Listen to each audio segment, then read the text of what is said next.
Dispatchers. I'm Antoine West, and in today's video, I'm going to be speaking about how I made $20,000 per month in freight dispatching after almost quitting, after almost giving up on my freight dispatch business. I know it's a lot of people out there like that. It's a lot of people who want to launch a freight dispatch business and generate income.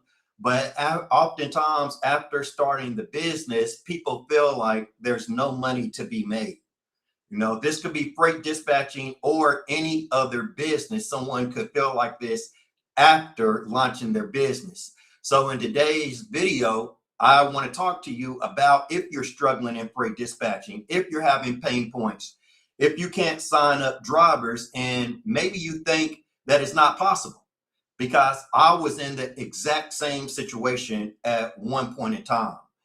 So when I started my freight dispatch business, it was about 10 years ago. I was working a full-time job where I felt overworked, underpaid. I felt like if I worked overtime, then I just had more taxes taken out my check. So I would work overtime, but I couldn't really feel the money, right? I think that's everybody, so my point is I was just going through the same pain points, the exact same pain points that everybody goes through, and then I felt like even if I switched jobs, I still wouldn't get a job that paid me enough.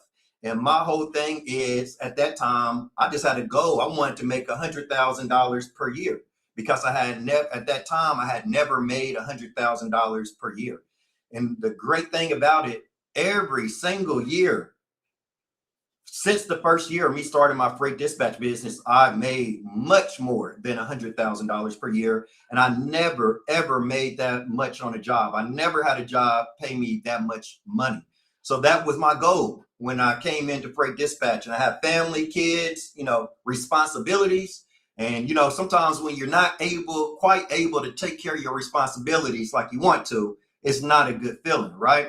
So I've been there. So I've been one who wanted to start this business, thought it would take off easy, went through a bunch of pain points, went through a bunch of struggles, almost gave up, and I still made it. And that's what I'm going to be speaking to you about in this video, giving my exact story in the video. And I believe by me giving my story, you can align yourself with my story so you can do the same thing, because the information I'm about to give you will allow you to generate $20,000 per month. Really, I'm going to give you the principle, right? So it's going to allow you to generate however much money you put into it.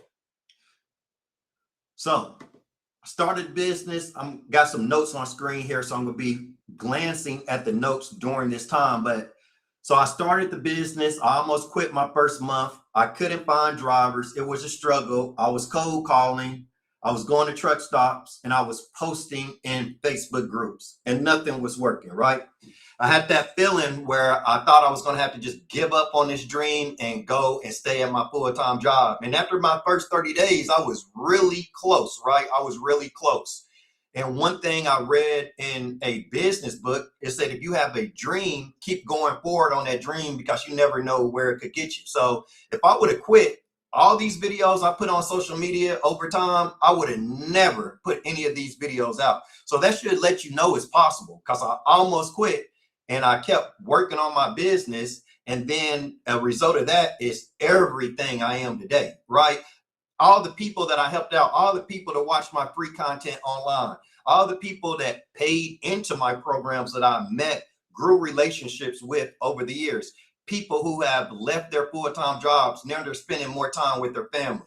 I got people right now in my program that still are at their full-time jobs, and they're getting their trucks dispatched by the dispatcher that's working for them while they're working their full-time jobs. So, and I know because of the information I put out, it's been a lot of people generate a lot of revenue due to this information, but it could have all never happened. So we're going to get into it. First month, $0 in revenue. Second month, $20,000 in revenue. And if you're starting this business and you're not generating any money yet, I guarantee you everything that I'm going to say in this video, all the pain points people are having in this business, if you can't get drivers to sign, if you can't get drivers on a phone call, or if you can't get drivers to sign up with you, whatever problem you're having while you're launching your freight dispatch business, if you can't get it launched, if you can't generate any revenue, if you feel like it may not work, if you feel like I don't know what to do, where do I start? What step do I take next? If you feel like that, everything that you're thinking, your mindset is my exact mindset my first month of business. My mindset the second month of business when I made $20,000 per month was the righteous mindset. I wasn't aligned. I was misaligned in the first 30 days. And then after that, and ever since, I've been aligned. So my business goes different. So any business, trucking business, dispatch business, pain points come from not being aligned. So my first month struggle, I learned the dispatching skills. I was like most people. I thought it was my first business that I ever owned. So just like most first-time business owners, I'm thinking, yeah, I want to be just like people say, I want to be a freight dispatching. I want to be a freight dispatcher. That's something I wouldn't say. I try to teach you lessons along the way. But basically when you say, I want to be a freight dispatcher, that's just the dispatcher side of it. That's just the employee. And really, when you launch a freight dispatching company, you want over time, you want to hire several dispatchers to work for you. So if you say, I want to be a dispatcher, you don't want to be a dispatcher. You want to own a successful freight dispatching company. So even just saying I want to be a dispatcher is sending the mindset to the wrong place, right? So I learned dispatching. I was thinking I want to be a dispatcher. So I learned everything. I'm thinking I need to learn load boards. I need to get a dispatch agreement, right? So even after me mentoring people like 10 years to start these businesses, and if I get on a call with someone who's wanting mentorship, the entire 10 years, all I've ever heard was maybe people say, oh, I just need a dispatcher agreement and then I'm good to go. I got it. Or I just need this, or I just need that. The thing about that,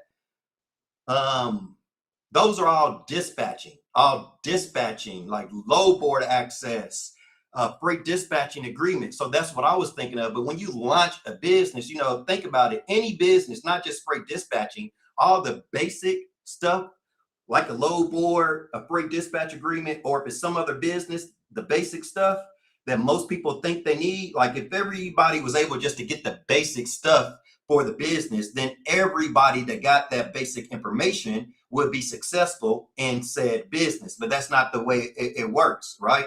That's the way I thought it worked my first month. Just like anybody else, I was misaligned. I thought drivers would be easy to find. I thought drivers would basically find me.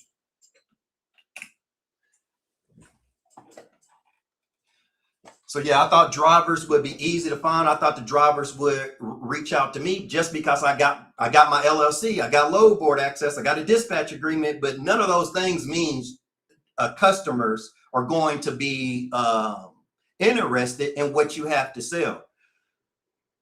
So another thing that I did, I started doing what everyone else says to do or what everyone else does. Another thing, when I first came into business, I really didn't think about this. Like a lot of first-time business owners wouldn't think about this. But basically, in any business, the majority of the market is not making any money, and they don't have any customers. So I tell you, with freight dispatching, 97% of freight dispatchers are not making any money, and they don't have any customers. What happens is people hear about freight dispatching and they want to get into the industry, and then they post a flyer or something, or they write something on social media and they post that to their page. And basically that's the same thing everyone else is doing. So owner operators that's been doing this a while, they're just seeing the same thing over and over. And that causes the owner operators to skip over you because you just look like one of the other businesses. So in any market, 97% of the people are not generating any money. And what happens is new people come in and they see how other people are marketing and they start to market the same way because they're like, oh, this is freight dispatching. Or just normally, that's what people do. Normally people see something and then they just copy off of that. That does not work in business. It will not grow or scale a business because you're just adapting to the market. But you have to stand out. This is getting into how I made the $20,000. Yeah, first month, just adapting to the market, being a timid business person and thinking, oh, I just have to fit in. I don't want to do too much. I don't want to stand out too much, right? But in any market, any business, freight dispatching just taught me business, period. Like I always say, I could be speaking about any business when it comes to this. So I was blending in with the market. The actions that I took, I was cold calling owner operators. I was posting in Facebook trucking groups, visiting truck stops, and trying to convince drivers, trying to convince them to work with me. And people can tell in the marketing, like if you're trying to convince, truck freight dispatchers, what they'll say is, I have the highest paying loads. So that's fitting in with the market. That's just what everyone says. So you automatically look like the market. And owner operator, they don't even think about it. What most freight dispatchers don't understand, owner operators don't even think about it because they just see the marketing material and breeze right past it, right? So the result of that, I had no drivers, I had no revenue, and I was starting to doubt the business. Just like a lot of people ask me, still to this day, people ask me, hey, Antoine, can you still make money in freight dispatching?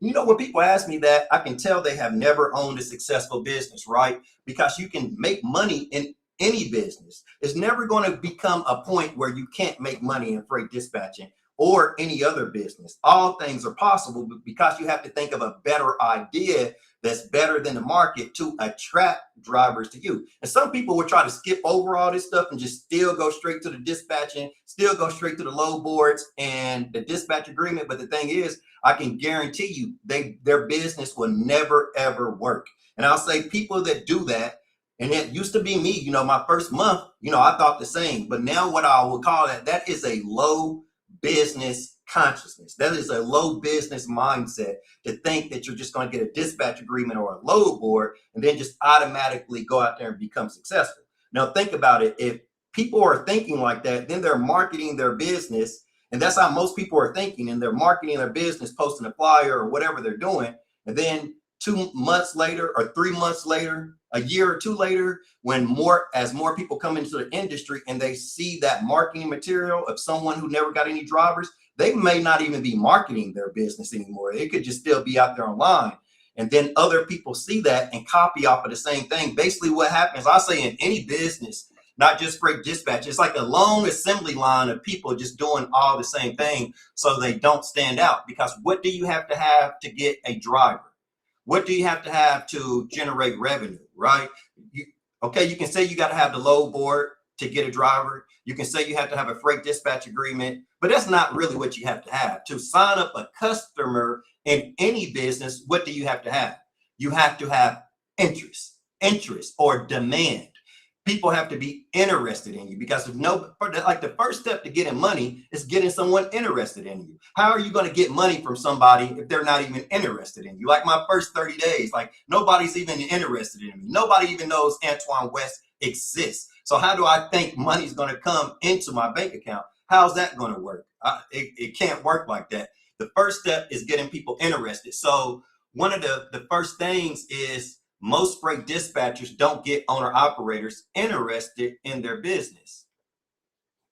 So I was trying to chase drivers instead of creating demand. You have to create demand.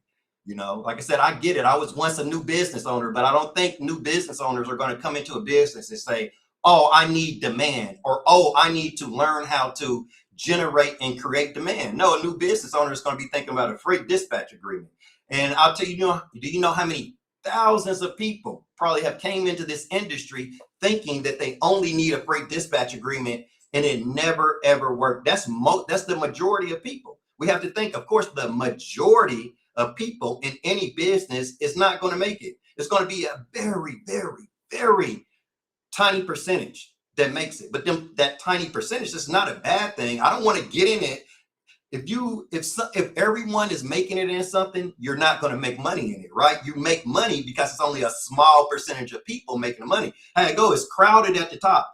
At the beginning of freight dispatch and the pyramid, the people who come in and they come in and start learning dispatching and get into dispatching, that's like a wide base. The pyramid has a wide base. And as you move up to the top, it gets smaller and smaller and smaller, right? Of course, the people who just think they're going to open up a freight dispatch business and get into it, you can say like all the people coming in, right? So that's 100% of aspiring freight dispatchers, just basically people that's wanting to start one of these businesses. But as you move closer and closer to the objective of starting a freight dispatch business, that pool of people gets smaller with anything, with success. That's what we need to think about, just success, period. It's not like everybody out here is successful. It's a small percentage of people. And what we need to think about, what are these small percentage of people doing differently than the majority? When we think about becoming wealthy, what are the wealthy people doing differently than the majority of people? And I'll be honest, then you focus on that only, right? So you don't, when you come into a business, you don't think about like the general or basic business aspects. I mean, you don't stop thinking there. If you just think to that point and then just stop, then you're not going to be able to generate revenue. So getting back to it, the turning point, my turning point. So what changed my thinking? One was Gary Vaynerchuk. You're on social media, you might know him, very big business person, has millions of subscribers, right? So I was listening to Gary V one night, and Gary V was saying on his video, he was saying, you just got to get on video. He was saying, just get on video so your potential customers can know, like, and trust you. And just like I teach the people that I mentor, really in dispatching, I'll be honest, you're not really going to make it without being on video. Why? Because you want your potential customers, any business, you want your potential customers to know, like, and trust you before they sign up with you. So that's the huge problem. That's why a lot of people don't. Two things. Why most people never sign up drivers, because they don't have a unique value proposition. Your business has to have something that's unique about it to make it stand out from the market. So the mindset shift needs to have two steps. Need to think of something that's different from the market, more valuable, something that makes your business stand out. And then you need to market that business idea to as many people as possible. And that's what I did. I thought about a better business idea. What I realized when I first started, I'm like, yeah, everybody else, they're just speaking about dispatching. For one, they weren't on video at all. When I first started, nobody was on video. I probably broke that out. I'm probably the person just got on video speaking about freight dispatching. And this is honestly what happened. A video I made like years ago, one of the videos that really blew me up on YouTube, now has over, I don't know how many views it has, over like a million, 1.5 million, or 2 million views, right? So basically, by putting that information out online, right? So what you want to do, any business, you want to think about things other people aren't thinking about, and then you want to market that to your customers, and it's going to attract customers to you. So it's exactly what you do. That's why it doesn't make any sense when people ask, and you still make money in freight dispatching, because it depends on the person. It depends on the state of consciousness somebody puts into a freight dispatch business, right? Everybody's going to be putting a different mindset into their freight dispatching business. So I was listening to Gary Vee, and he was saying you just got to get on video with your business, especially if no one else is on video.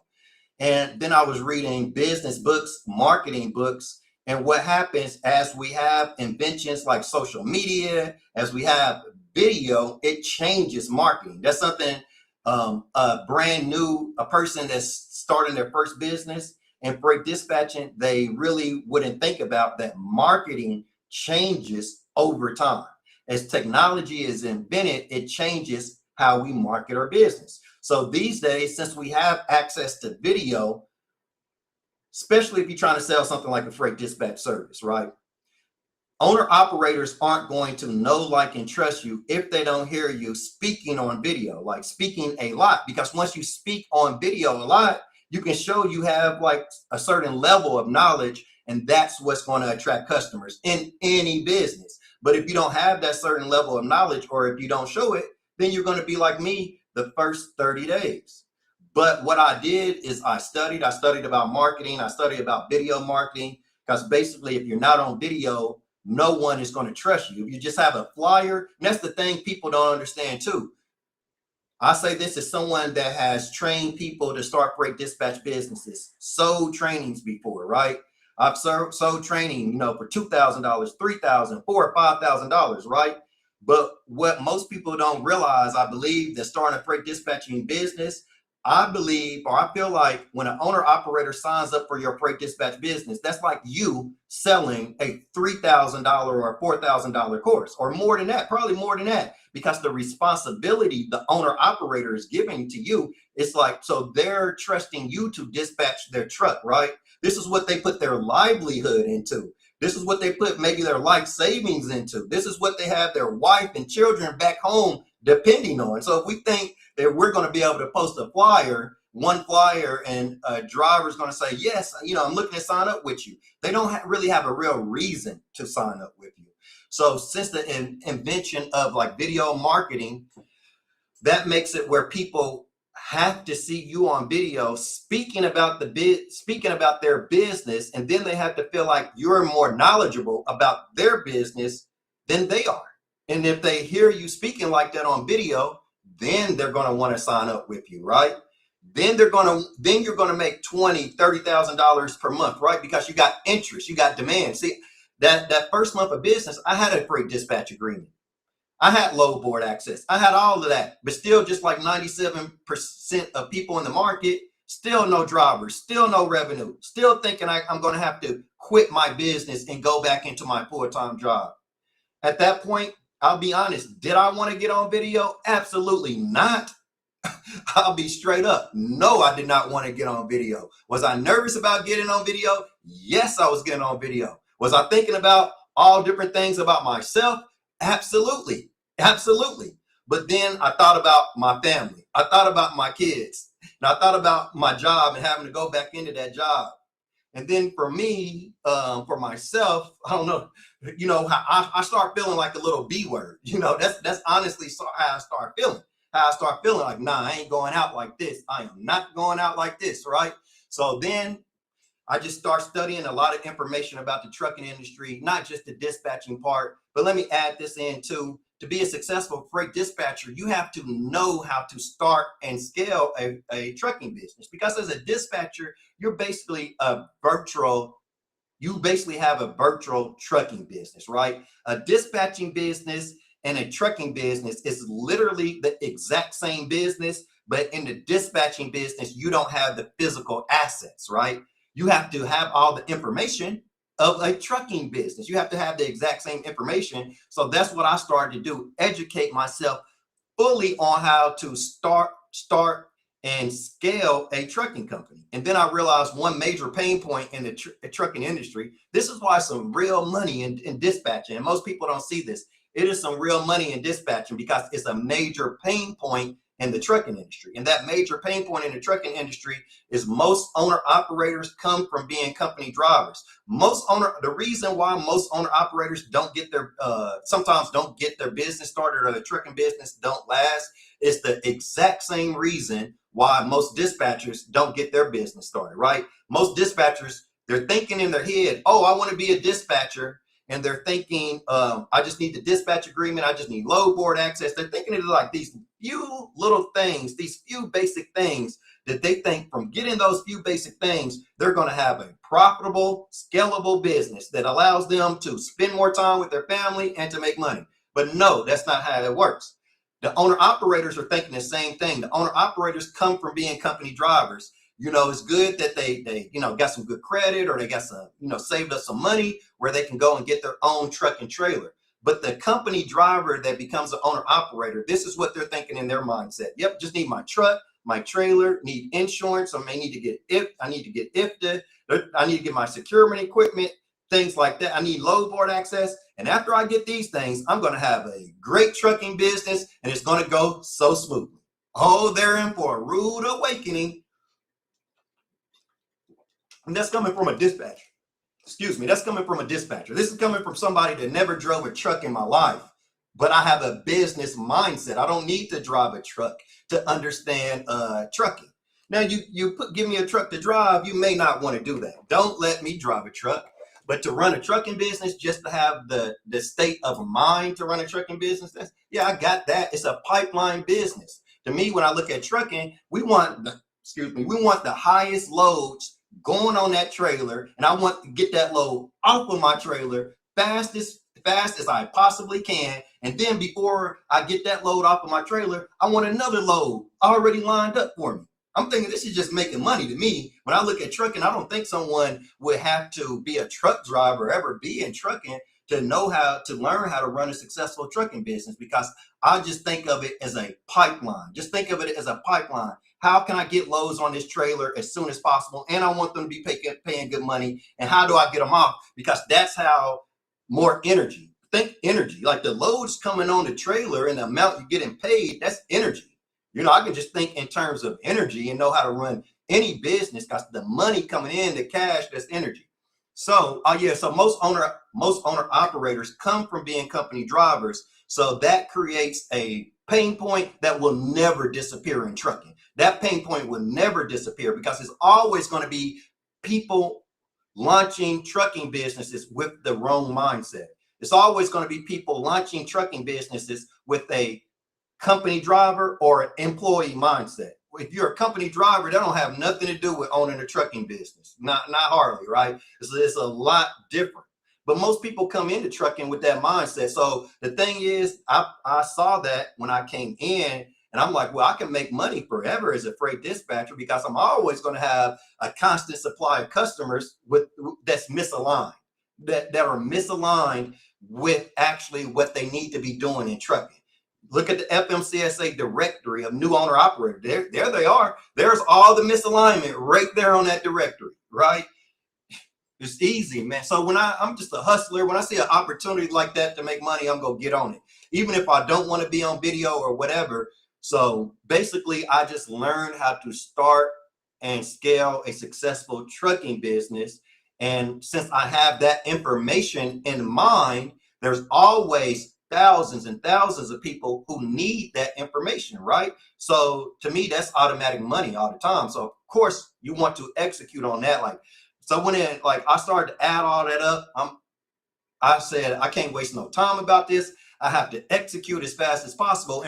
And also, that's the reason a lot of people don't launch their business. Business ain't no lackadaisical shit, for a less of a better word, right?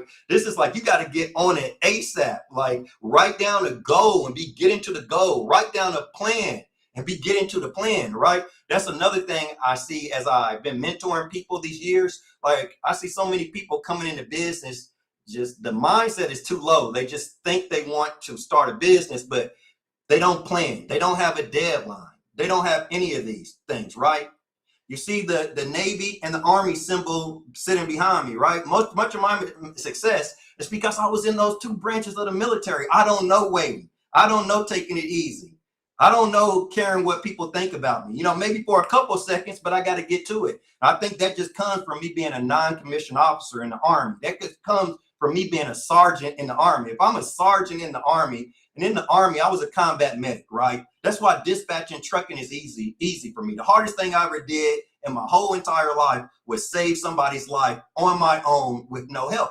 But I'm used to that amount of stress, and I'm used to moving. Like, if somebody's life on the line, I don't have time to think about nothing but saving this person's life, right? And that's the same aspect I take to the dispatching world, right? I'm used to healing people, right? So in dispatching, I heal owner operators businesses, right? I see the pain points that can cause failure. And just like a medic, if I'm rendering aid to somebody, to my patient, and then I see the pain points that they could die from, it's like, I don't have any time. I gotta implement solutions like now. And I say that's what made me so successful in freight dispatching, just that mentality, not wait for nothing. And then here in a minute, I'm going to get into this new economy, especially where the economy is going. You cannot wait. And the people that's going to be hurting in the new economy is the people that procrastinate, the people that bullshit, the people who are not serious, the people who say they want to do something, but they really don't mean it. They are going to be hurting very soon in the new economy. I would get into that. But back to my notes here. So when I started getting on video, the lessons I learned was thought I had some notes about this. But basically, I learned, yeah, to stop chasing people, start attracting them. This is any business. And basically, like any business, the main pain point is getting customers, right? We might as well not talk about anything else but getting customers, because once you got a supply of customers coming in, then that's going to heal everything else in your business. That is what heals or saves your business. Nothing else can heal or save your business but more demand. What's going to save a trucking business? More demand, more demand, more loads on that trailer, quicker, faster. Forget talking about the load boards or DAT or truck stop. That's another thing I hit on for a minute too. Like, so many people in the trucking industry talk about DAT load board, truck stop load board. But what I don't like about that, because you're just talking about somebody else's company, right? I'm thinking how I would feel if I created DAT load board, then the whole entire industry, all they do is talk about the load board I created. Honestly, I'd be sitting back in the chair just laughing, just like, man, this is good. Just money rolling right in, and everybody on the industry is concentrated on my product. Everybody in the industry thinks they can only get loads or get paid from the product I created. I mean, that's awesome. That is awesome. I wonder how they gain that much control of a market, right? That's how I think of it as a businessman. I don't really just think about DAT or truck stop load board. I think about how people look at those load boards like you're just giving all your energy to DAT. It doesn't make sense. And that's what causes a lot of trucking businesses to fail, because one thing, see, people only talk about load boards, but honestly, there's not enough demand on the load boards. And then people lock their minds into load boards and nothing else. And this is how dispatchers can cause a trucking business to fail, because the dispatcher don't think of other ideas to generate demand, right? This is just any business, we're generating demand. Any business is a pipeline system, right? But what has the business world misaligned, right? Like I said, I read a lot of business books. I probably read about 30 books a month, 30 books a month. I go to a lot of business conferences. So I know things, or I think about things other people may not think about. Freight dispatching and other industries too. What has freight dispatching misaligned, where people don't know what step to take next? Or any business, is social media. It's all the free information on social media. It's all my free information, everybody's free information. And what happened is, once social media came about, so many people said stuff on so many people said things online, made videos about business and put out information. That free information is good. So that was good, because people got to learn about a particular business for free just by like getting on your cell phone, watching YouTube. You can learn about a particular business for free. But the thing about that is, for one, you're listening to like multiple different people saying multiple different things. And even if you're listening just to the same person, even if you're only listening to me, you're watching videos, like random videos, right? So that is good, because you get the information, but it does misalign you because you don't know what step to take, the exact step to take next. And that's the problem with free information. And that's the problem with training, right? With training. So the business world is really misaligned. Like I tell my members in my revenue launch system, is a lot of the information out there, that's not real business. To me, it's not real business. What I see in the business world now, or even freight dispatching or trucking, I just see people talking about pain points or what already done happened. I don't hear solutions. Like right now, this is what I learned to do just from my early days of dispatching. Like right now, how the fuel prices are so high, right? And they're going to keep rising because the conflict over there in Iran. So me as a dispatcher, for my very first few trucks that I ever dispatched, anytime I see something like a conflict going on, especially since I'm a military guy, I know what's going to manifest after that. As the conflict keeps going, I know what's going to happen. It's cause and effect. Or this could be when the ports shut down, like years later. Really, something's always happening in trucking to make the fuel prices increase, because fuel prices, the price of fuel can fluctuate based on so many different things, right? We can just have a conflict like we have it now, and it's causing the fuel prices to increase. But see, this is how I, as a dispatcher, this is how I would really get in there, right? Like soon as a conflict happens, I'm already on video marketing, and I'll say, look at this conflict, or I point out or they're speaking about that the ports might shut down. And then I'm going to be speaking about what I do with my current owner operators. I concentrate on increasing revenue at all times. I concentrate on increasing the profit margin of trucking businesses at all times. And then especially as soon as I see a conflict, I just start thinking of more ideas to increase revenue in the trucking business, right? Got a book back there. And another thing that made me really successful is I read business books before coming into business. So I was already prepared for a lot of things. So it's a book that I read, The 7 Habits of Highly Effective People by Stephen Covey, right? So the 7 habits of highly effective people. So one of those habits is to be proactive.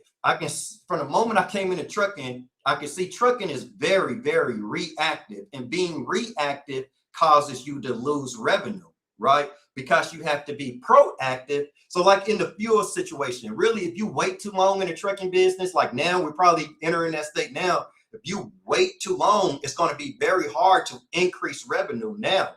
But you want to be proactive and increase revenue before this even ever happens, right? So I'm saying that's how I started to gain owner operators, because I'm speaking like that, and I'm not speaking like the rest of the industry, right? And then if you tell them that this is being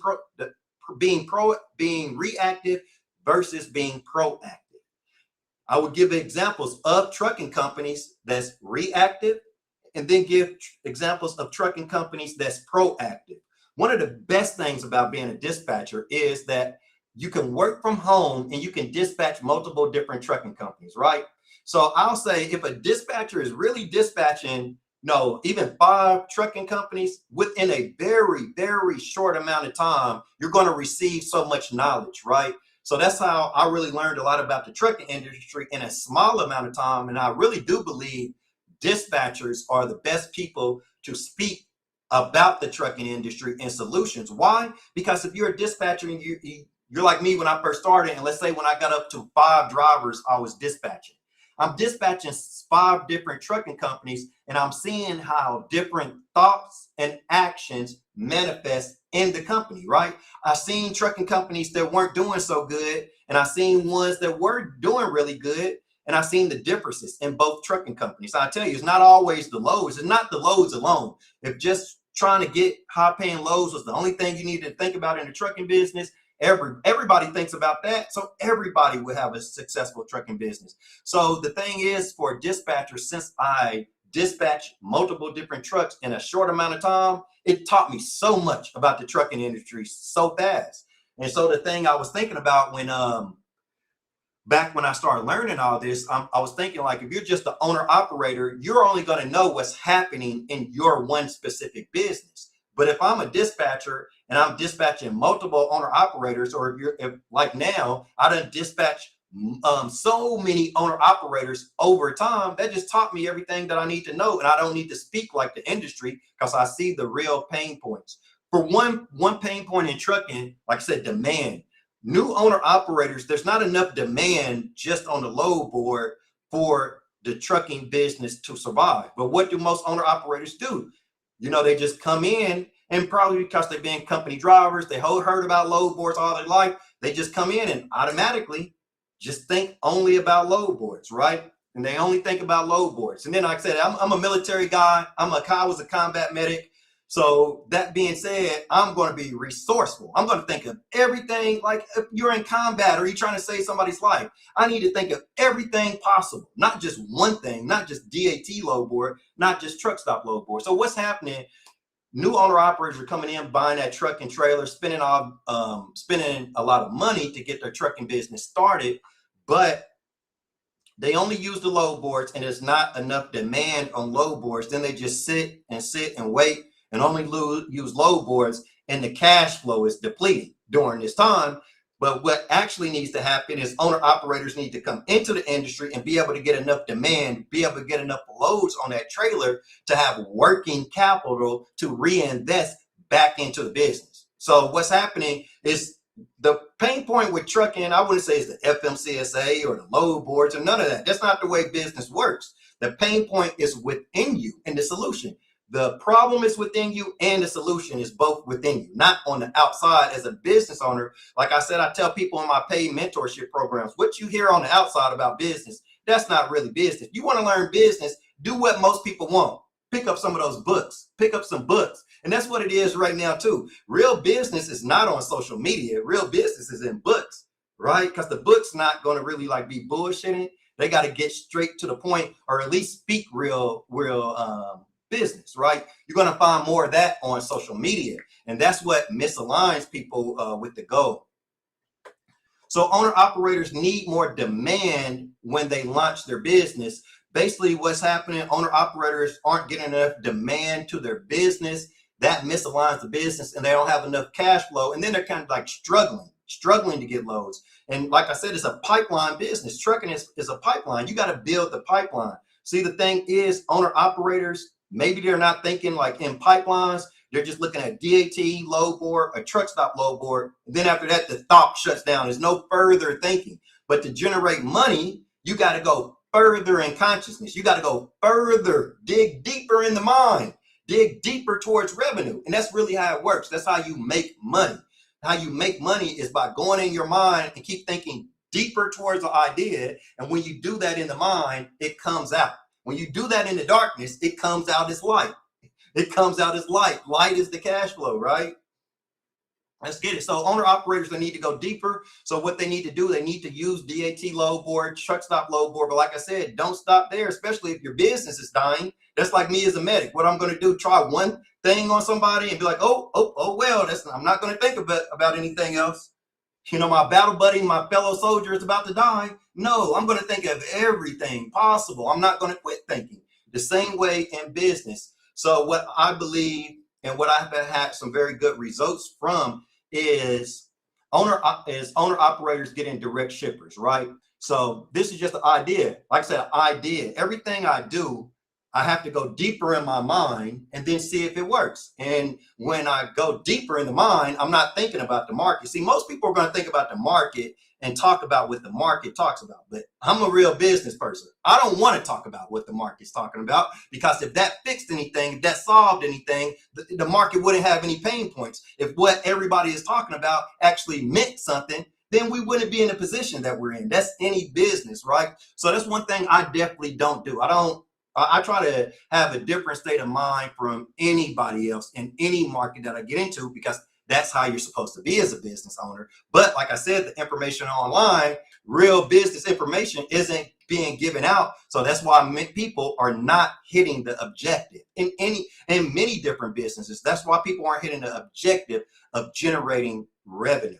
And then I said earlier during the live, I said, you're supposed to be like, own it, execute it fast, give yourself some due dates, plan it out, right? Plan it out. Because when you start a business, the number one objective is to make money as fast as possible. No bullshitting. Like, get to it. Why? Because that's the whole objective. You got to see if the system even works. How do you know the system works if you haven't got a customer all the way down through the pipeline and then made some money, right? And then for me, I say, once you do that, once you hit the objective, from there is rinse and repeat, baby. Make it happen faster, faster, faster, faster. That's called pipeline acceleration. You know, look up pipeline acceleration. Really what you want in any business is pipeline acceleration. You want the leads coming through faster, because that's the leads, the people that's interested in you, they're bringing the money. They got the money in their pocket. So you want more of those people coming in faster, which is called pipeline acceleration. And that's going to make the money in the bank account come in faster, right? So once I changed my mindset from only thinking about dispatching to thinking like a business owner, once I started to see, okay, you get online, you generate leads from your online marketing. And then I always wanted to make passive income. So I was thinking, okay, once you start making videos, hundreds and thousands of people will see those videos. And then over time, that's how you make, everybody says they want to make passive income, but you got to think about the steps. That's the reason a lot of new business owners don't make it, because they're not thinking in like systems. You got to think in systems, because your freight dispatch business is a system, right? And another reason I just put this out there, about 2 years ago, I came up with a plan. And what I realized in the freight dispatch industry, I don't hear anybody talking about how they sold their freight dispatch business, or they sold it for a couple of $100,000, right? Or they sold it for $1 million. I don't hear about anybody talking about that. And that's how you got to think as a business owner. Because what I do when I think about that, I just put that on my consciousness and I keep that on my mind. And basically, whatever I keep on my mind, that's where my customers will be. And basically, that just came from dispatching. That's something else people aren't going to think about, even in dispatching. You got to see yourself already getting your owner operators to where he or she has multiple different trucks in the fleet. And then basically that's what a freight dispatching business is. Then you give that mindset to your owner operator, and then you watch their business scale. You watch their business turn into your mind. You listen to where they want to take their business, and then basically what you talk about, or what you think, you bring about, right? So you want to be able to use that in your, that's how a business makes it. If you're not doing that, you're not going to make it. So really what you want to do, which is something most freight dispatchers don't think about, you have to see your customers where they want to be, and you want to think about that, and you want to see their business changing to rise up to that level. Because actually, as you keep that on your mind where they want to be, through the law of attraction, you're going to start attracting all the right ideas. Me now, how do I think of ideas? Well, how do I know what to say on videos? How do I know what to say when I'm mentoring somebody? Because I'm holding the entire freight dispatch business industry to the light, to my attention of where I want to see people at. So about 2 years ago, I started thinking about, like, no freight dispatchers are out there talking about selling their business, right? And think of it, if we're really scaling these businesses, you will hear people talking about selling them. Basically, I know it's not enough. It's not really that motion or momentum going on in freight dispatching to where people can even be hiring multiple dispatchers to work for them, or even selling their business, right? So I tell you, even with my 30-day freight dispatcher revenue launch system, one of my first thoughts about that is, like, I want to get people to where they are able to sell their businesses. But first, I have to get them to actually start scaling their businesses so we can actually get there, right? So basically that program, that's where that program would get. We get in there. So basically, you want to be at the end of where you want to get your customers to, and then you want to see you and your customers hitting all the milestones to get up to that point. Then for yourself, you're rising the businesses up to that point. And that's dispatching. I learned that in freight dispatching, because if you're not able to do that, how are you going to have a freight dispatch business that lasts over time?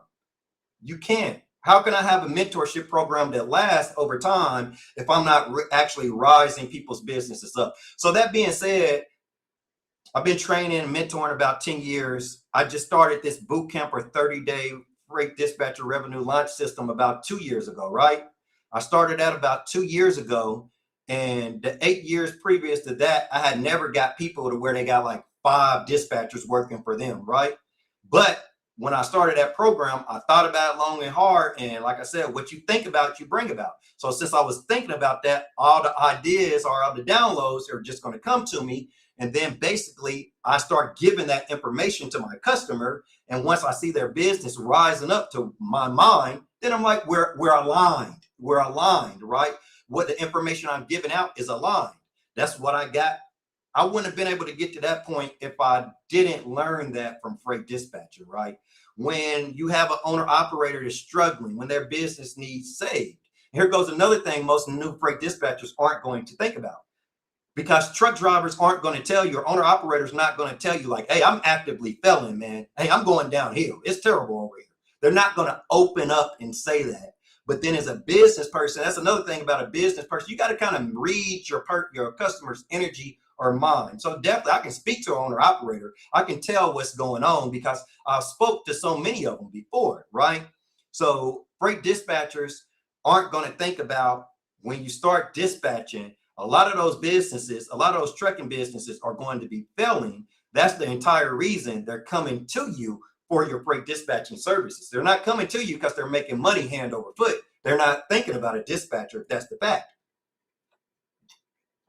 So that puts a lot of stress on the dispatcher. And then I believe, what I can tell just by mentoring people, the dispatcher wouldn't actually think about that his or her business is failing. That's why they got that slight attitude with you. That's why they're coming at you like that, because what's going on within themselves, right? So as a dispatcher, I had to learn to do that. I had to learn to stay calm, still speak to them in a good way. And then what you want to be able to do is start working within their business, even if it's failing. You want to get it up to a point where it's actually making money. And then the owner operator is able to go out and take himself or herself out of the truck, hire a driver to put in that truck, and then scale to more trucks, right? Because if you got one truck, that's the exact same as a freight dispatcher having one truck. See, one truck as a freight dispatcher or one truck as an owner operator, that's too close to no trucks, right? Because a lot of the failures in the trucking industry are due to owner operators having one truck, and then that one truck goes down for a maintenance issue or something. And then remember, they already didn't have enough demand coming in from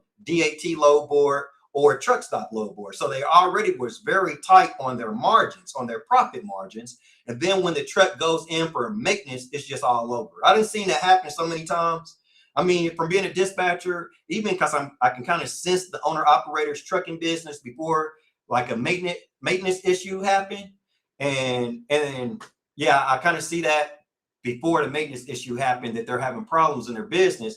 Then when it goes down for maintenance, I'm like, oh, it's over. I already know I'm about to lose a truck, right? Because I already know they probably don't have the revenue. And the thing is, they just came to me too late, because it's like the sooner they come to you before the revenue goes so low, you have more time to work with them. So even to heal the trucking industry, what we need to do is think of more ideas to add more energy, to add more cash flow, demand, or loads to the trucking business before the owner operator goes so long and then drain so much of their own pocket. Because that's what's happening in trucking. They get in, and then a lot of these brokers, you need 3 months, 6 months, a year to work to run loads for them. And that's like cutting off the cash flow, and then the business can't survive. That's the whole problem with trucking. But I don't think I finished what I was going to say a minute ago. So I had an idea. It's like I see these other industries, real estate, roofing, plenty of industries using cold callers. So I'm thinking in my mind, as a dispatcher, as someone who never drove a truck in my life, who never had a CDL, I'm thinking in my mind, why are owner operators using cold callers to call direct shippers? I'm thinking, you hear all this talk about direct shippers in the trucking industry, but just look at the talk about direct shippers in the trucking industry. You can tell. See, that speech only goes so far. It's only like, oh, you need to get direct shippers. Direct shippers pay more than load boards. Just that type of speech. But then it just stops at that. So that tells me what people have in their mind. That's the only thing they have in their mind, because that's the only thing they're saying. They're stopping there. So that tells me I don't think a lot of people are getting direct shippers. So I came up with the idea, well, let me just hire and train my own cold callers, and let me, come up with a cold calling script. And then what I did is I hired cold callers. We started getting on Zoom calls together and calling direct shippers, right? And then what a lot of people don't understand that are aspiring business owners, you actually got to take some action. Everything I know is because I take action, and that makes things happen, right? So I trained the cold callers. They start calling direct shippers. And then what that taught me is a lot of these direct shippers, you don't need any time on authority. You don't have to have 3 months. You don't have to have 6 months, right? So then that lets me know that it is direct shippers out there that owner operators can work with, but they're not making the calls. They're just still depending on DAT load board and truck stop load board, and really just saying everything everybody else is saying. And the reason I don't do that as a business owner, and like I said, I read a lot of business books. What business books have taught me is like, don't stick your mind to what the market's talking about or what other people are talking about, because I have a family, and if I only stick my mind to that, I'm ruining it for my family. I'm taking away money from my family, because here I am just fitting in, thinking about like everybody else thinks about. But no, think about it, even the people that get really wealthy, they're thinking differently than everybody else, not the same. So I already know owner operators need to use cold callers, need to use dialers, and how life works, how the law of attraction works. And And I'm always going to use the law, basically like with the cold callers. I'm going to start them off. I'm going to tell them, hey, make 100 dials this week, right? And then we're going to see what happens after you make those 100 dials, right? And then we might have some motion. We might get some action because we took action. And now we got, we took action. Now we got action coming back to us. See, most people think they can just do no action and then have action come to you. No, the law of attraction does not work that way, right? You have to take action to make action come to you. So I would start out by having the dollars make a certain amount of calls a week and then increase those calls every week. And I know if we can increase those calls every week, we're increasing the amount of possible opportunities. So we should be more effective with these calls as time goes forward. Right. So that's what I started. It was just an idea. Nobody else told me about that. I started it myself. I implement that myself. And that showed me now we got owner operators getting hooked up with direct shippers with very little time on their authority. So what this tells me is to go with my own mind. This tells me the trucking industry is wrong because the trucking industry is only thinking about DAT and truck stop load board and, you know, what region is the best, like all the videos I put out, like what region is the best to run in and stuff like that. But what people don't know, consciousness changes over time. That's how business is. You know why people fail in business? Because they take one state of consciousness and they just lock on to that forever. They take one mindset and then that's just the mindset they carry forward the whole time. So the problem with trucking is the mindset of the people that's in it, not the outside world, but the inside world. You know, you change your inside world, you change the outside world.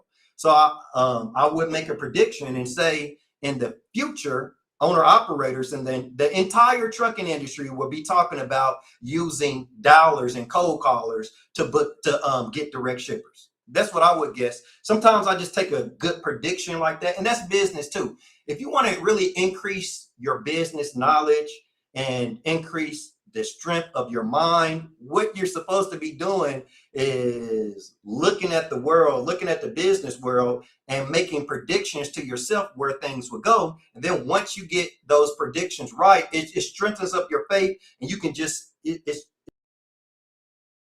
and then you have, your intuition is higher than most people, right? Most people got to operate off of what has already happened. You know, that's how most people operate. But some of us are operating off of how they know things will be. And that's hustling too. That's making money. How you make money, you get in alignment with something before it actually comes. If you try to wait, you know, you're already misaligned. You can't wait till it gets here. You got to see where different things is going. You got to see where the economy is going right now and get aligned with the new economy before it gets here. That being said, let's sit on the economy. Most people are probably thinking, where are jobs going? You know, how are we going to work? How are we going to make money, right? I would be thinking that too if I didn't read enough books. I'm telling you, got to read books. The information is in the books. You can read books and that's going to get you money. It's going to bring the money to you. So I'll tell you exactly what's going on in the economy, probably like no one ever explained it to you before. It's spiritual. It's the same thing that's going on in dispatching businesses and in trucking businesses. What's going on with the economy? A lot of these big companies, a lot of these large corporations, they were started by the founder, the person that started the business. As a founder of the business, you understand energy. You know, you probably start the business by yourself. And then let's say you happen to hire your first employee. If you're the founder, if you're the owner and that employee, if you don't like their energy, if they've got bad energy, you're getting cut off right away. Because like, this is the only employee I have. And I knew the energy was good before I hired this person. But you know, there's no way I'm going to let this person come into my company with bad energy, right? I'm getting into why the economy is the way it is, right? So basically, you have these founders, you know, that built these corporations and these companies. You know, they started them by themselves. These are people with good energy because you can't get a company started like in a low energy and low frequency, right? And not being, you know, motivated, high energy. Yeah, let's get it. You know, that's how you got to be. You can't sit back. So that's how the founders got these businesses off the ground. But as these businesses grew into large corporations, and as they start hiring people, maybe just based off of what they have on paper, an MBA or a bachelor's degree, master's degree, whatever, right? So companies start hiring based off of that, which we all know. They start hiring based off of that, and probably, which we all know, we probably all have plenty of supervisors, managers, directors that, didn't have good energy. Just they might have had a degree or something, but the energy they had towards their employees isn't good. That breaks down the company. And then the managers and the directors, they get to infighting, a lot of fighting, a lot of drama. See, drama breaks down the business, right? And see, a founder isn't going to have a lot of drama because the founder knows energy, and the founder knows bad energy decreases cash flow of the business. But what happened is a lot of these founders of the big corporations and companies, they've already passed away a long time ago. And then the company just keeps going forward, hiring the directors, the supervisors and stuff, basically bringing in a lot of people with bad energy, and it starts breaking down the business. Then along with the economy starts breaking down the business, all these things, all these factors decrease revenue, because what's decreasing? See, when the energy decreases, that's the lead indicator, and the lag indicator is the decrease in cash flow, right? So these large businesses are breaking down.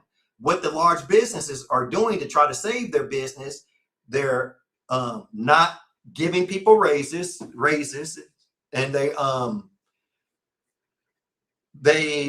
or promotions, different things like this. So they're trying to withhold money, and they're implementing AI, they're implementing technology, so they don't have to hire people, right? To try to save money. That's how the bigger businesses are trying to save itself, right? And they're using online marketing. They're using social media, right? That's what they're starting to use. And this is the way I'm setting up freight dispatching. This is the way I speak about freight dispatching, the way I do, because I already know what's going to happen. Like I said, I already read the books, right? And just, it don't have to mean it's true because it's in a book, but it's already happening, right? So basically, that was the centralized economy where jobs and corporations had a lot of control. If we want to make money, we got to go fill out an application and wait for them to get back. It was really like, if we want to do anything, if we want to build some revenue, it's like back in the day, we had to wait to people to give us the okay or say, oh yeah, you're hired, come work for us, right? So we're really depending on somebody else. That's the centralized economy. But that's starting to break down. And you'll see, I mean, in government and everywhere, not just business, the whole world is becoming decentralized, not centralized, because the power is coming out of those people's hands, because their power is basically breaking down, right? It's breaking down. Something I look at too, the Epstein files, right? That's causing their power to break down, right? A lot of things going to cause a lot of power to break down in big corporations, right? And it's already happening, and it's going to keep happening for sure. But the good thing about that is putting the power literally in our hands with the cell phone, right? And if you watched any of my videos, you might have heard me speak about this before. The power is literally in our hands. So, a lot of people might be worried, oh, jobs, they're getting AI. AI is going to take over our jobs. Technology is going to take over our jobs. Not knowing what you need to do as a business owner is get on your cell phone, and you use the same thing the corporation. See, they're trying to use it to save their company because their companies are failing. But we need to use AI and technology to build our company, right? They're using all the things that we can use right now and outpace them. That's what's going to happen. This is the future. The future is going to be people starting businesses from their cell phones, and and this is why I'm all about demand, because this is the only thing. What needs to happen now? We got technology. We got our cell phones. We got AI. We have software programs. We have the internet. But there's only one thing missing now to really get people to skyrocket, and that is demand. People aren't thinking about demand. We got to have all these systems, and then we got to think, how do I use these systems to get demand, and how do I put them into a pipeline? What made me successful in freight dispatching? If your freight dispatch business don't have this, it won't last, right? What made me successful is when I start seeing, okay, use social media to generate leads into my pipeline and get those drivers signed up. So now I need an automatic pipeline. So those are just always coming in, because especially as a freight dispatcher, you got to think about the pipeline, signing up drivers, being on the phone with drivers, to try to get them to sign up for your company, and dispatching the trucks that's just too much. You're going to be all over the place, right? because that's the centralized method. Like I said, look for centralized and decentralized methods really in everything. And that's how you can kind of figure out how to make money, because our economy is going into a decentralized economy. So you want to get the leads in, you want to use your cell phone. Yeah, I know somebody said when we answer our questions, just seeing that come up. I haven't seen any questions come up, but I'm kind of glad I haven't. I'll be honest, because really, that's another good thing I'll say, guys. Just like my members that join my program, they need to be listening to what I have to say, because I have the righteous way, right? The righteous way of exactly what you need to do is within me. And sometimes when people ask questions, it's not leading in the direction to the right answer. But feel free to ask questions here, guys. I'm not going to be any type of way. Just, yeah, feel free to ask the questions I like to hear, because I like to see where everybody's mindset is at. And this is what helps me read the market. But where was I at? So we need to think in pipeline systems. We need to think, how can I get leads off the internet? This is cheap. This is free, right? When we used to start business, when people used to start businesses, you had to pay for like TV ads, newspaper ads, right? And now you got the power in your hands, and you can reach more people than ever for free, right? Really, all the systems for us to generate a lot of money, they're already in place. But what's out of alignment is the mindset, right? We got to get people like me. I'll tell you exactly what it is. People like me that already been through it, already did it, already trained and coached people. It's my responsibility to align people's mindset with the right way, right?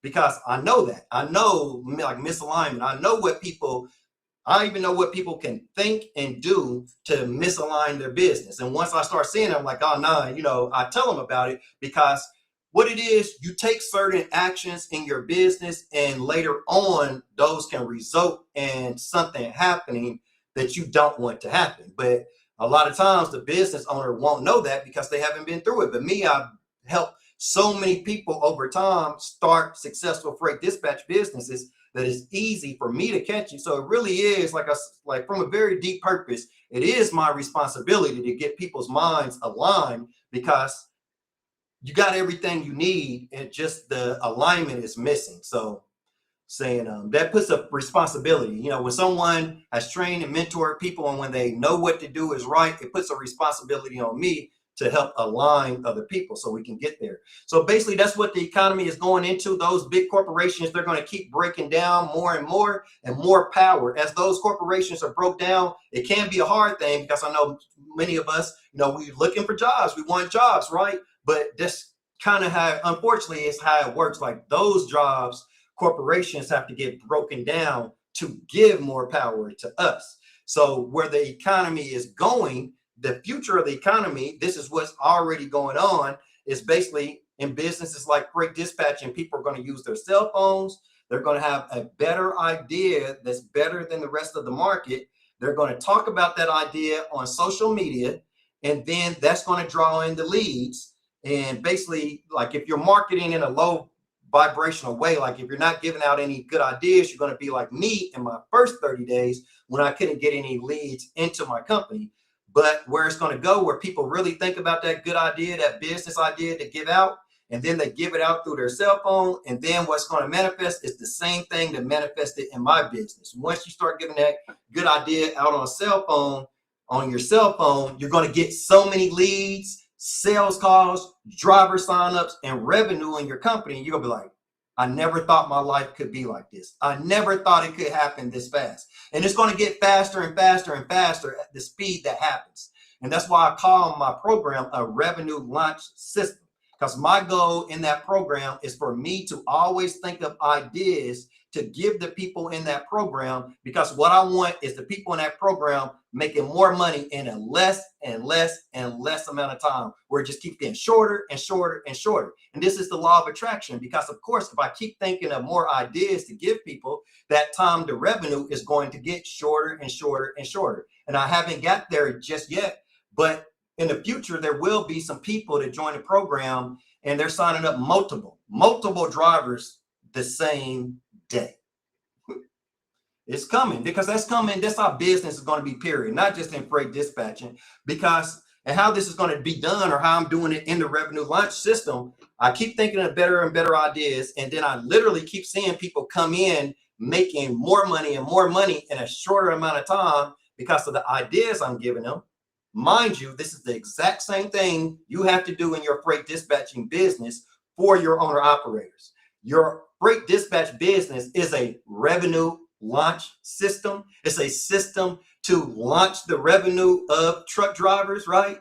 If it's not doing that, then that's like me. If my system ain't launching revenue for dispatchers, if it's not making them any money, then that program isn't going to go very far. But if I can help people scale, and then if I'm able to talk about the right ideas to actually scale, just like you and your freight dispatch business, when you don't have to talk about the market like other people talk about it, just about the load boards, when you can, like I said, go deeper in the mindset. See, if you go deeper in the mind, you're going to be able to say deeper things, and that's where money comes from. Wealth comes from that. And that's what amazed me when I first started my freight dispatch business. What I said is I said, the money that I got comes from the words that I speak. I'm like, that's crazy. All the money that I have just came from the words that I spoke and somebody listening to me.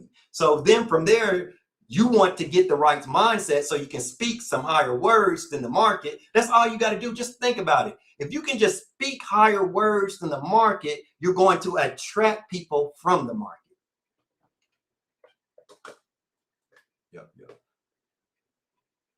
Yeah, I like the comment from Carmi here. And that's good. You said, or unless people lose confidence and quit. You're exactly right. And that's what I know, because basically if I get people in my program, and if it takes them a longer amount of time to make money, they're going to start losing the confidence, losing the faith, and they're going to, if you lose the faith, you're going to stop the works, right? This is all faith and works, right? But if I can hit you with a lot of ideas from the very beginning that spark your faith, and I can get you to put more work in, then you're going to be making more money sooner. And then the whole, but that's like, even if you're not training with somebody, the whole point of a business is to make money as quickly as possible. Then that's going to increase your energy, increase your faith or your frequency, and you're going to bring more stuff to you. You're going to meet the right connections, just like me being online. You know, I was thinking about, like, people ask, like, how do you find drivers? But the truth is, like, through these 10 years, drivers find me. People find me. People who want to know more about freight dispatching find me. I don't find anybody. Everybody finds me. And that's what how you want your business to be. Because if you have to go out and search and beg for drivers, you're going to be depleting your energy. That's too much work. But see, that's why you want to have the good idea. Get on the cell phone, put that good idea out through the cell phone. See what it is. Everything you put out through your cell phone is going to return back to you. That's the new economy. It's going to return back to you, because you're going to give that information out on your cell phone, and people who are attracted to that idea, people who are attracted to that business idea, are going to reach out to you. So basically, if you don't have anything, if you don't have the business idea to attract owner operators, see, that's square one. We don't move past. See, that's a good thing too to bring up. If you don't have the right business idea, or if you can't get owner operators or any, customers, whatever business you're talking about, if you can't get people interested in the idea or in your business, do not move on, because it's just going to be a lot of struggle. And then you're going to feel a certain way because you can't get people signed up. Like I said, my first month, $0. Second month, $20,000 per month.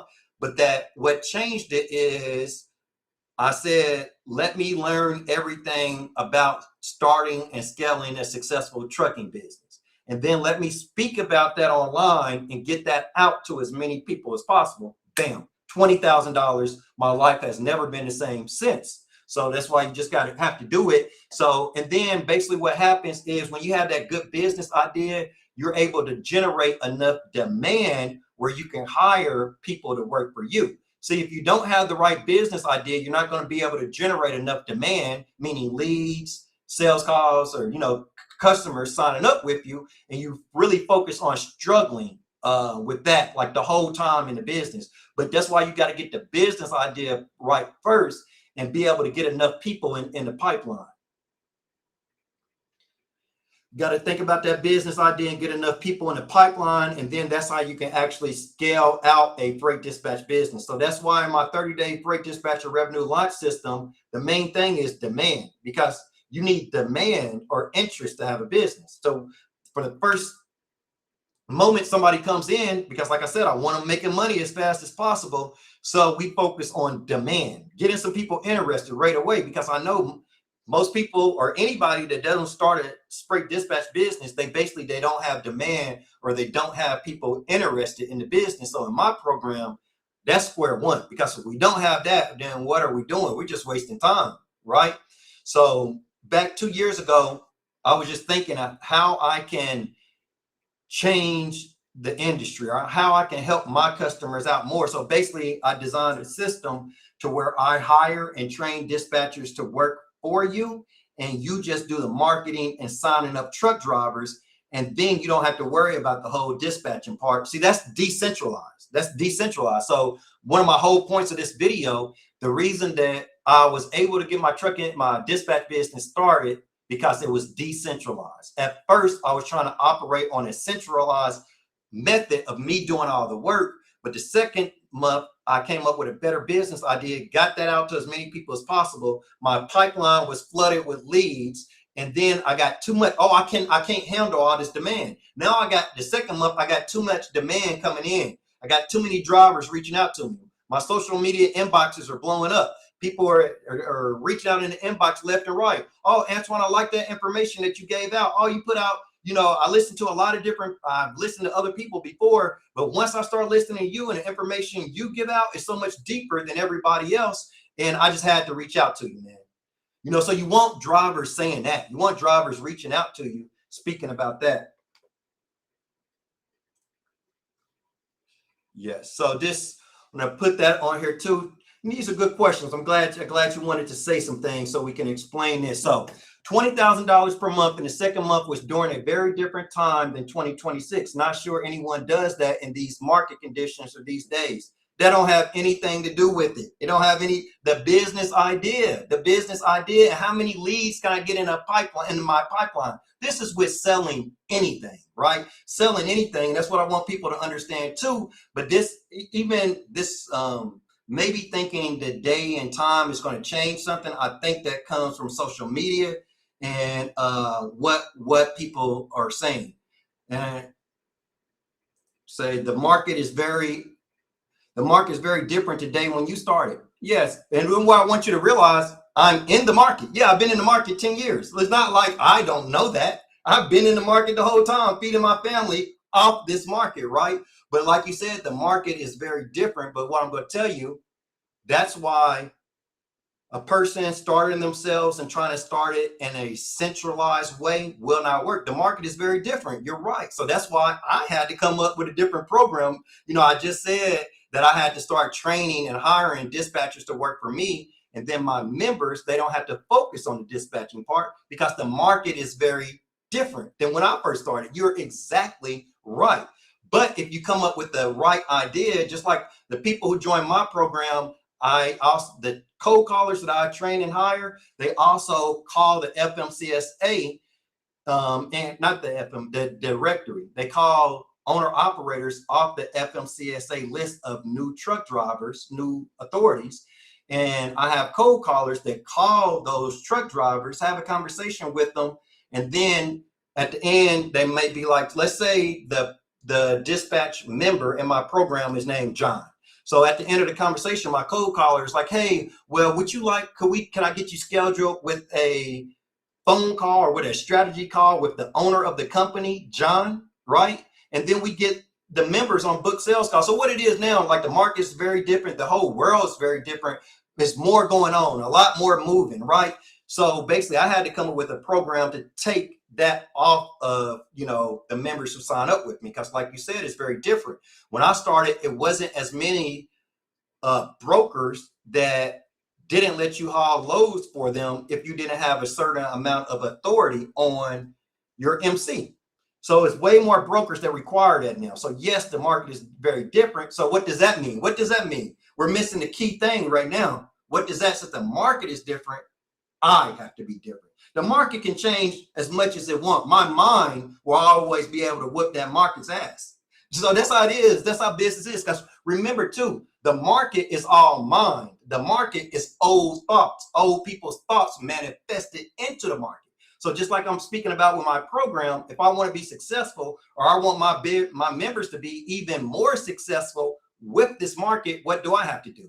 I have to beat this market with my mind. And that's business, right? That's business 101. I'm telling you, don't even come into business if you don't know that you just have to have the right mindset to beat the market, because then you're going to become weak to the market, right? But no, we don't want to become weak to the market. We don't want to become weak to the market. We want to overpower the market with our own minds. Owner operators just coming in, what are they doing? They just see the market is the same. Oh, let me get on DAT load board. Let me get on truck stop load board. But they don't think about, well, let me get some cold callers. So while I'm out on the highway, I got somebody that's experiencing cold calling, making so many dials for direct shippers every day. Yeah, so the market is different. Really saying, see, if you don't adjust, you're going to be left behind. And then, so what most people have in their minds is an old idea of the freight dispatch market or of the trucking market, right? Freight dispatching is no longer the same. I say freight dispatching, you don't come in and learn dispatching. And the reason I say that, because this is the future. Like I was talking about the future, how I know where things are going.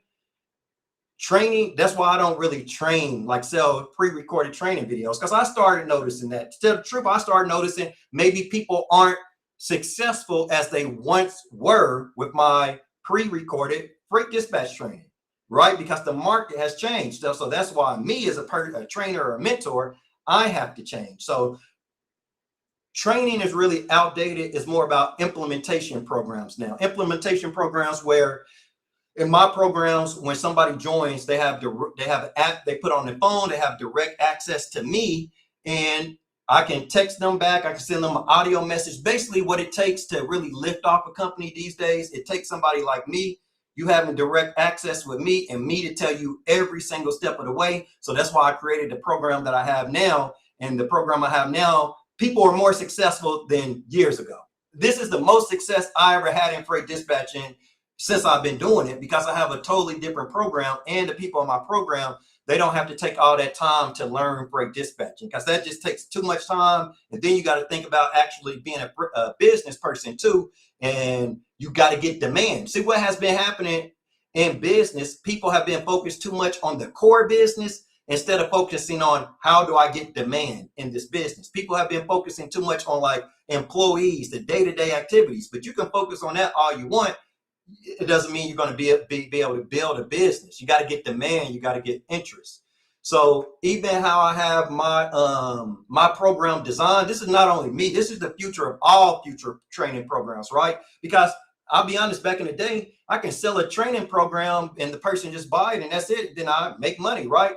But I really don't want that to happen. I don't want that to happen in my program that I have now, because basically when that happens, if people aren't actually implementing and getting somewhere by my knowledge, then I'm not able to scale out their business, right? I actually want to see people's businesses grow out to what I have in my mind, right? If I'm not getting people anywhere, what good is it going to be?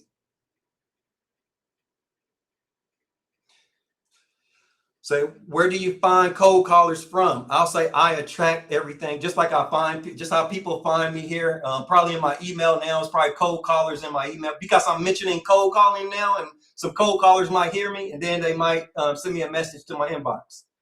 And then basically I get a whole pipeline. I don't really find them. I don't find them. I have a pipeline of dispatchers. So a company too, like that's just like even when you get drivers, you don't want to find like one driver, or like even when I first started hiring dispatchers or cold callers, in the beginning it was a little difficult because I would have to get like one at a time, or kind of go out looking for one. But now I got a whole pipeline, so I don't even worry about that. The pipeline, people are just always coming in. And then my cold callers, in a big way I find them, my cold callers and the dispatchers I have now, they know other people and they just train them on their own. I don't even have to be bothered with that too much. Like I don't train dispatchers. That's the thing too. I don't train like the dispatchers that work for my company. I don't sit around and train them. Like I'm really not training. They put that out there. I don't train people on dispatching anymore. I no longer do that. Like that's old. That does not work. If I have to sit and train people, the industry is too advanced. There's too much going on for a person to come right in and then have all that pressure on them. have all that pressure on them. So yeah, the markets have just changed. And like I said, all the free information online, just so much that has been given out, have people misaligned, and you don't know what to do first, second, third. And what happens is after you do a couple things that's not in the right order, the business is just so misaligned from generating cash flow. You know, this could be like what a lot of dispatchers do. They come straight online and say, hey, I have the highest paying loads, or send me an inbox message or something like that. That's already misaligned because that's ruining trust, because people don't trust you. But if you just come out and don't try to sell people, just give some very high valuable information out. You know, like if somebody was to thought of cold callers and then be on video telling their owner operators about cold callers and how this can help you, you know, that's what's going to start having owner operators reach out to you. Really, what you got to do to start getting some customers, you really have to research something like about cold callers. You got ChatGPT these days, so I would ask ChatGPT what could be the benefits of owner operator trucking companies utilizing cold callers for direct shippers. And honestly, that's how I start. That's how I start stuff, just like that. Especially these days with ChatGPT, I just start right with that, and that's like I said, my mindset is now going deeper. Once I start just putting that in, and then I keep thinking about it more and more and more and learning more about it. And then what I would say, probably even before you have your first cold caller, hop on video and just start giving away the information. You don't have to say, I have cold callers and I have this going on. Just say, here's how cold callers could benefit you as an owner operator. You might want to look for some as an owner operator and pay them a little bit of money to do cold calling for your company that could generate you a lot of money. That's called leverage. You know what I'm saying? So I tell them that's called leverage. So I wouldn't even say that I had any. I would just give out the idea, and then probably what's going to happen, like say, because you do something, you got to cause something else to happen. Probably what that's going to cause is owner operators haven't heard of that before. They only heard the normal stuff that's in the market. So that's probably going to cause an owner operator to DM you or want to get on your sales call with you. So what I would do, you know, I would get on the sales call, even if I didn't have any cold callers, and just give them information. So basically, I remember, like I said from the beginning, a freight dispatching company needs to already have the mindset of a successful trucking company. And a freight dispatcher has to have that mindset, not 10 years ago, not 5 years ago, not 2 years ago, not today, but the future. You're leading them into the future. That's how you make revenue. You lead people into the future, right? You lead people there. That's how you make money. So basically, I would just speak to owner operators about that on video, maybe get on a call with them, give them further information. Even if I actually don't have cold callers, I might not turn the conversation that way. I'm just giving you information on how you can get your cold callers. That's how I would start it off, right? Just giving you information. And a lot of times what happens is when you do that, your customer will actually go out and get a cold caller or whatever you talk about. A lot of times this is how I came up on stuff in business. I just think of an idea, I give that idea to somebody, and then start working out for them. They're like, boom, I know, you know, I can start doing it. So basically, I would just give the owner operators information on cold callers. And then in the meantime, I'm doing this. How I got to be in business. In the meantime, I'm not sitting on my ass. In the meantime, I'm doing everything possible, thinking of every idea I can think of to get a cold caller, right? And I'll tell you, this is how faith works out too, right? This is how faith works. This is how you can like actually make things happen. So really what you want to do, you want to have faith and you want to fully believe this can work out for you, right? And then you put faith and works into each one. You put all your faith and all your works into being able to get leads, get more owner operators reaching out to you. Then you put all your faith and works in like basically everything you can do, get up every day and do everything you can do to get a cold caller. And as like for me, I say, I don't really ask people a lot of questions, right? I've never been like that where I have to ask something to somebody else. That's why I made it where I'm at, because I'm just going to do things on my own to make something happen. And that's how I learn, right? That's how you get far fast. If you got to go to somebody else like all the time, you ain't going to be able to get that far. So basically with faith and works, I would work on each one of those pipelines at the same time, getting leads in or owner operators and getting cold callers in at the same time. And that's what I do in business. I work on both at the same time, and then boom, they collide. It's like everything just worked out just perfect due to my faith, due to where I was sending my faith that this will work out. And that's how you get it. Yeah, so as a business owner too, if you don't think like that, you're not going to be going very, very far, because what you realize as a business owner, like I said, you should be getting your customers to where you see them in your own mind. So that's source. That's what we call source. That's the source. Your business idea, that's the source of your business. But what do most people do? They come in and they really don't think of a business idea. They just think of dispatch. Oh, I'm going to be a dispatcher. See that? Because they said, I'm going to be a dispatcher. That's exactly what they go and do. They become a dispatcher. They don't start a successful, profitable dispatching business. You know, what you talk about, you bring about. So 20,000 net, that was back when I first started. I don't know how many trucks, but good question. Asking some good questions that's making more come to my mind. So it is good you're asking these questions. So basically, this is when I took off in dispatching too. I stopped just thinking about load boards and what other people think about me if I get on video or something like that. And then I started thinking about the whole thing I'm saying now: leads, sales calls, driver signups, and revenue. What I started thinking about, okay, if I'm charging 8% and 8% normally gets me $500 a week, $500 a week from each driver. So now it's just about getting more leads, sales calls, and driver signups.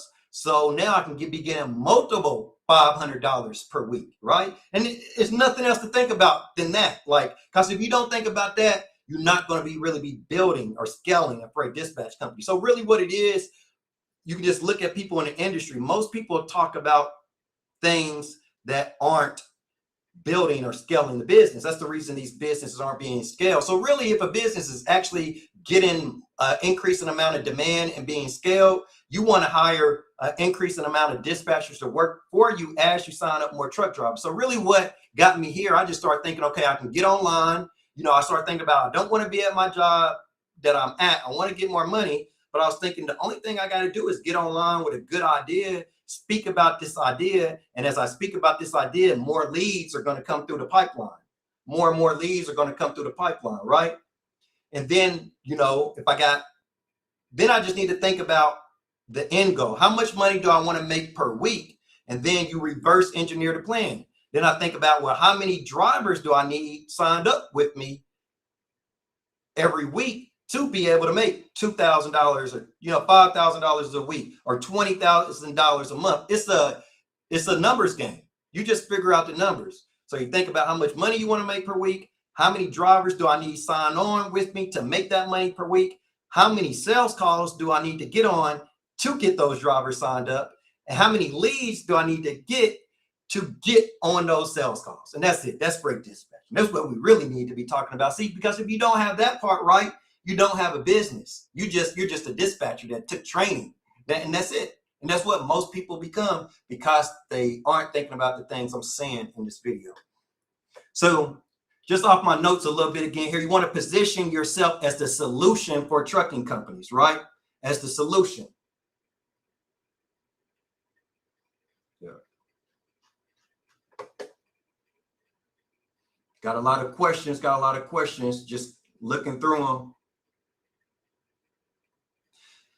So I know someone's asking about the implementation program. It's what we got, I think it's dispatcherbootcamp.com. So yeah, if you go to dispatcherbootcamp.com or you scan the QR code here on the screen, it'll take you directly there.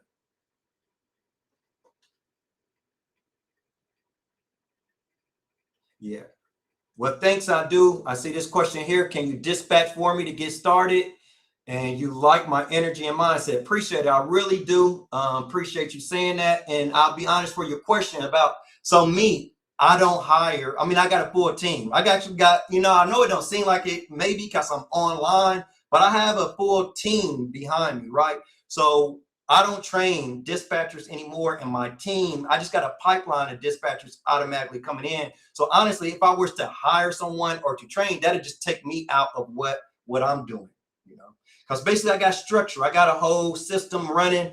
And as I'm teaching people to start freight dispatch businesses, I haven't did this quite yet, but I just, like I said, read a lot of books, and that teaches me everything to do. So what I'm going to start doing, like I said, I have people in my program. Nobody since I started this program are actually dispatching themselves. Everyone has dispatchers working for them. And then remember, like I said, I'm helping people build decentralized freight dispatching businesses, right? And what you need to do as a freight dispatcher, help your owner operators build decentralized trucking businesses and not centralized. See, their trucking business is centralized, and just why I tell people you shouldn't say I want to become a freight dispatcher. You should say something like I want to own a successful, profitable freight dispatching company,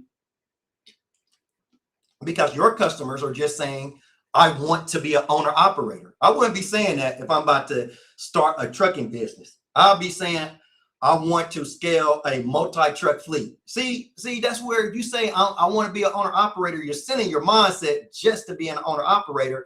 And what you think, what you talk about, you bring about. And that's exactly what's happening. And then they're building out a centralized business where it's just them being an owner operator driving their truck. So if that truck goes down for maintenance, something happens for them, revenue stops. Like you being a dispatcher, if you're like the owner operators and you don't have enough demand coming in to be able to work yourself out of the job and then hire people to work for you, I'm saying dispatching having a trucking company, they're having the exact same pain points. To me, it's like the same business, right? It's a lack of demand.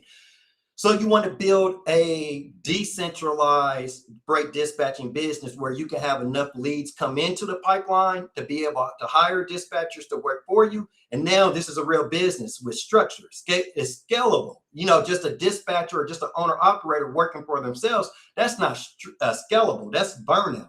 So you want to build a decentralized freight dispatch business where you have multiple dispatchers working for you. And this is what I started to see when I first started dispatching, when I started hiring people to work for me. I started looking at it like, wow, each dispatcher that I hire, and they have trucks. So let's say if I have 3 dispatchers and they each have 5 trucks that they're dispatching. I'll look at that like each one of those dispatchers is a dispatching business, right? So why just have myself dispatching 5 trucks when I can focus on generating more demand? Now I got 3 dispatchers working for me with 5 trucks each. And see, that's more stable, right? Even if I lose a truck. See, if I'm dispatching myself and I got 5 trucks and I lose one, I'm gonna be able to fill that in the pocket. If I lose 2, I'm really gonna be able to fill that in the pocket. If I lose, and at this point I done lost 2, I'm really describing what happened to me too. This has actually happened to me in the beginning of my business. So that's why I teach and train a certain way, because that's what happened. I have 5, I'm thinking in my head, oh, I'm all good, I'm making good money, this, and this. I lose 1. I lose 1 of those 5. I got 4. So I'm like, oh, no big deal. I'm still good. I got 4 trucks. I'm steady. I'm on DAT load board. I'm on truck stop. I'm dispatching them from home. Everything going good. I got 4 trucks. I lose 1 more.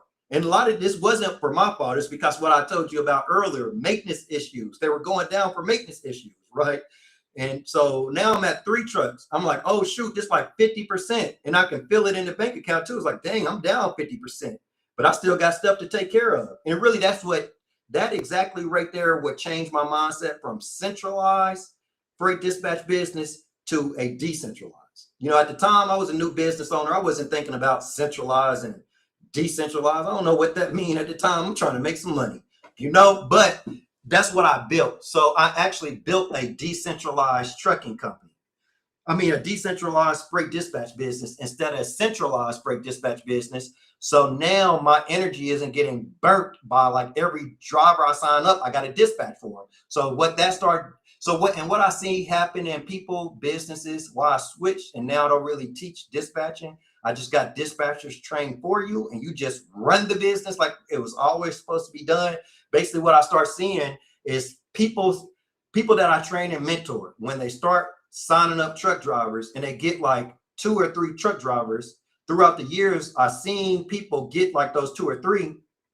And then any trucking business can have pain points. So basically the dispatcher that I train start focusing so much just on the leads that they converted. You don't want to do that in any business. You want to give timing to your customers and stuff, but you don't want to get so locked in with those customers that you stop marketing, because now that's misalignment and it's a bottleneck in your pipeline.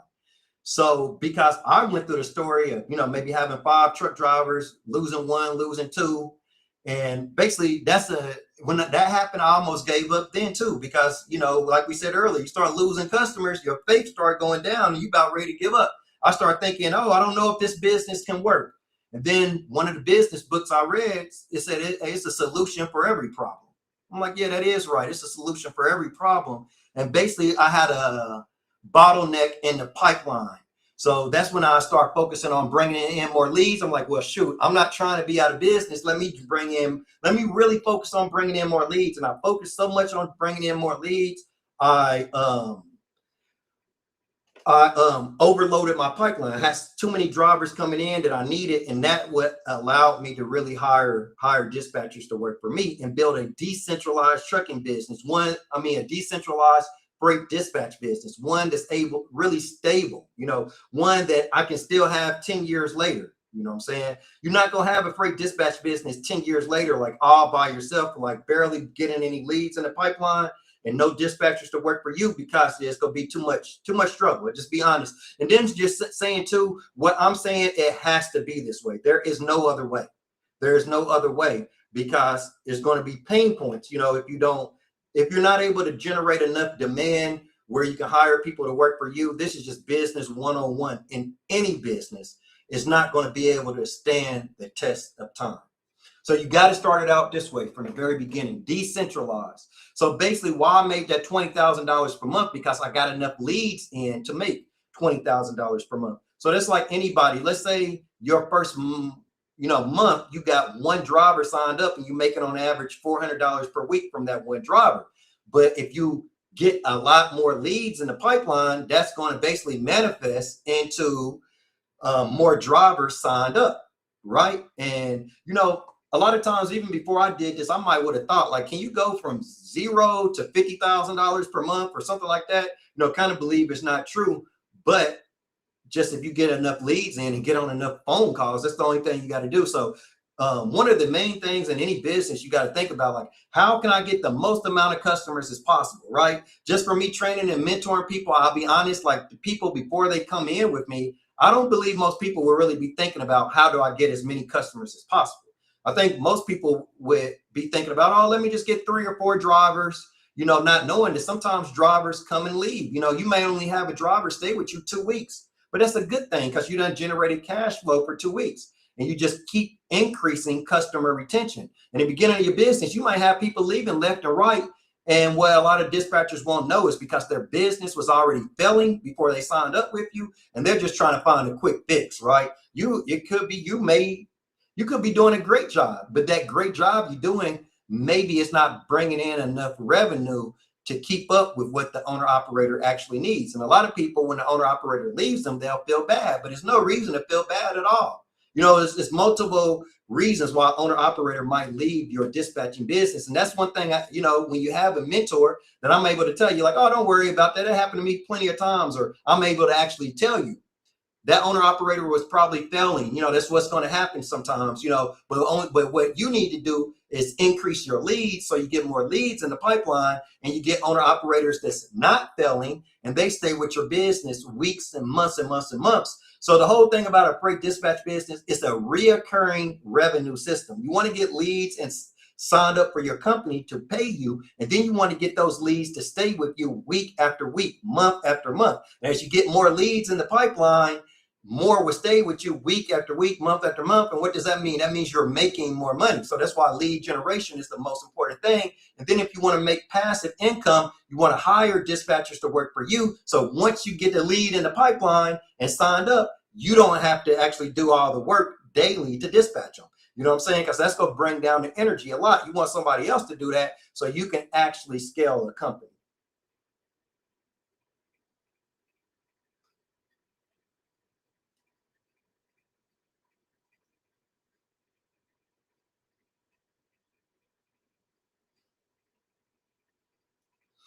Yep. So you can actually scale a company. And then too, guys, like dispatching can be so complicated. Just like my members to sign up for my program, I'm not able to give anybody like one word or one sentence and then they're able to scale a whole business. Like the members, I can tell how difficult it can be just with the members in my program, the information. Sometimes I have to constantly let them know things. Don't do that, do this. I have to shift them, every way. So that's how I know, just me giving, 1 or 2 sentences to somebody, is so much to it that's not even going to help. You know, it's not going to help because there'll be so many things that come up.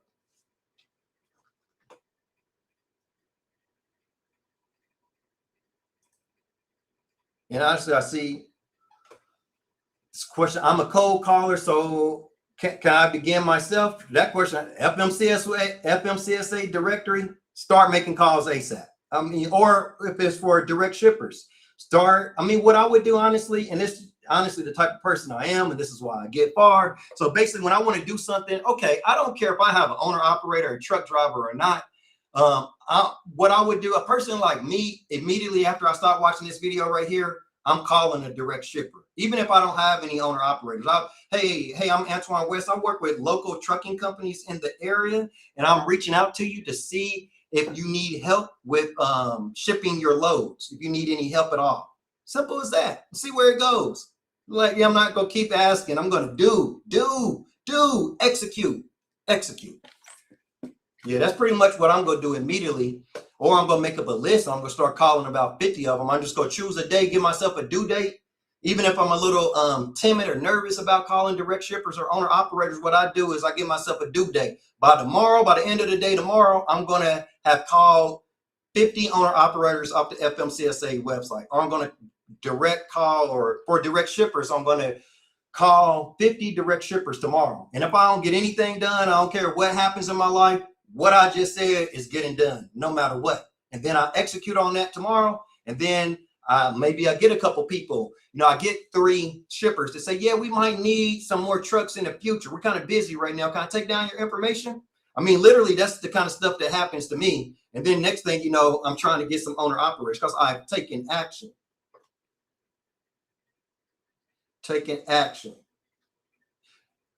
And then to go to the new economy. In the new economy, like I said, we're going to be making money off our cell phones. Remember, this is going to be the very hard part about the new economy. We're going to have freedom, and instead of filling out applications and resumes to give to other people and then they approve us, the new resume is your social media profile. And by the videos you make and put on your social media profile, people are going to reach out to you, and you're going to make money. You're not going to have a middleman for your wealth, for your energy. Your energy is just going to get like straight return to you. You're not going to have a middle person. Like a job is like having a broker in between you and the cash flow. And you got to go through this broker, just like trucking, right? You got to go through the broker to be able to get the cash flow, right? A job is the same way.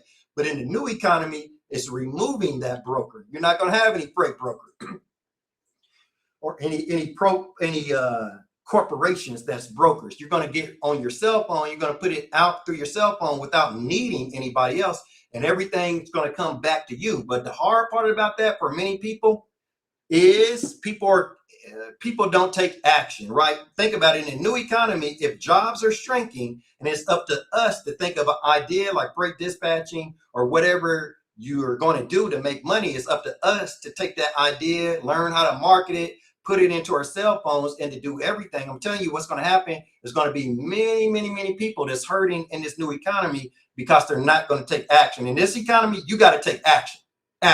It got to be like less training, less asking questions on social media, and people got to get on social media, or even with me, right? Many people don't come to me and be like, I've done this. I made the cold calls last week. Hey, Antoine, I made 20 cold calls last week, and this is what happened. I don't get many of that. I get a lot of questions, maybe people that haven't implemented. That has to change. So that's why I'm just saying it straight up, because if that don't change, a lot of people's families and kids and business, it's going to be hurting, because you got to take action, right? It's not like with the old economy and jobs, maybe you could fill out an application, they bring you on, you could be at work, not doing any work, hardly not doing anything, right? But if it's up to us to put it in a cell phone and make everything happen, that's not going to happen in the new economy. So say you really going to have to be a dedicated person, a serious person, a person that makes deadlines, a person that comes up with a plan. When my freight dispatch business took off, it really didn't take off because I just learned something amazing that made it take off. In a way it was because I did learn how to generate demand. But one thing that made my business take off is every Sunday night, I started writing down everything I was going to do during the week. And I told myself, if I don't get anything done, I'm getting done what I have on my plan, because how life works. Other people bring up stuff comes up. And if you're trying to launch a business, you will never launch that business if you just keep letting other things interrupt you. So the business world and like new business owners, we got to get to where we're making some deadlines for ourselves, making a plan. So I have some notes here I was following at one time, but just like what I got on my screen now is ideas of higher value. So helping owner operators find drivers for additional trucks. That was a big one too that really got me very far, helping owner operators. I've noticed a lot of owner operators would come to me and they have like 2 or 3 trucks, but maybe they're driving one of the trucks, but maybe the second truck is sitting empty because they don't have a driver to put in that truck. So I started to help owner operators find drivers. I hadn't done anything like that before, but I just set up my computer, start researching it. And then I actually built a pipeline of drivers. So now I always got drivers coming in. And one thing, sometimes owner operators, I would give them a driver. I wouldn't charge them anything because, of course, once we got that driver onboarded, they were going to be driving that second truck and making me more money. But sometimes I would charge the owner operator $300 or $500 to find the driver. I would get that payment up front, then I would go get the driver, and that would be the owner operator's driver. So, but see, that started teaching me how do I find drivers for my trucking company. At the time, I didn't have a trucking company. I didn't have an authority, but why do I need to go out and get the physical equipment to learn the business? Why don't I just learn the business and this is decentralized too. I just learned the business and I control like the flow. I just know how to control the flow in owner operators businesses, right? Like Uber. See, the biggest businesses are decentralized. Uber, Airbnb. That's why you starting a business now and utilizing the internet, your cell phone, social media.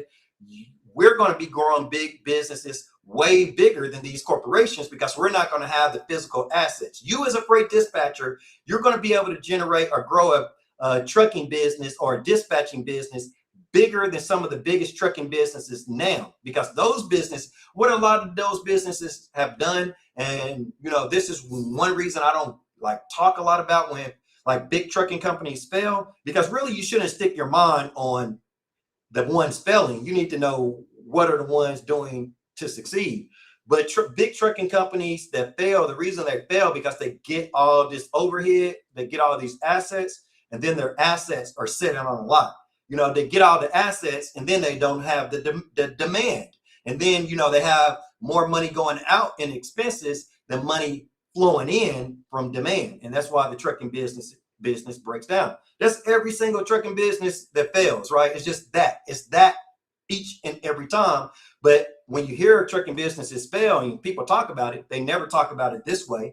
And this is the only thing that's happening. More overhead, more expenses than demand, simply put, right? So I said that part to say when you have an owner operator that has a truck sitting, like, now we got to get this thing rolling, right? I started helping owner operators handling if the fuel taxes. So what I basically did, I just became a trucking business myself without the physical assets. Helping with insurance call, revenue tracking and consulting, managing truck drivers. I just weren't dispatching. I was becoming a logistics partner. Something important for me to mention, I never was just a dispatcher. I always been like a logistics consultant, right? And now, because what I thought about when I was struggling for customers, it's like if I only speak about dispatching, then that limits my value. But if I'm able to speak about anything that makes a trucking business successful and owner operators are able to hear that, then they want to come to me, right? So even if you just start a dispatching business just as a dispatcher, that's not going to be enough value to put out to attract owner operators. People that, ask, where do I find drivers? Or, I can't find a driver. See, the thing is, it's not about finding a driver. It's who do I have to become to attract a driver? What type of person do I have to become to get a driver to sign up with me? This is real business. Like I said, there's a lot of fake stuff out there. Even people asking, where do I find drivers? Or if I tell you, oh, go to a truck stop, or go here, or make a cold call, that's not really saying anything, right? It's about the person you become, the knowledge you take in, and then as you give out that knowledge, owner operators are going to come to you because they want more of that knowledge. And then it's going to be a certain amount of owner operators that pay you each and every week because they want that knowledge implemented in their business.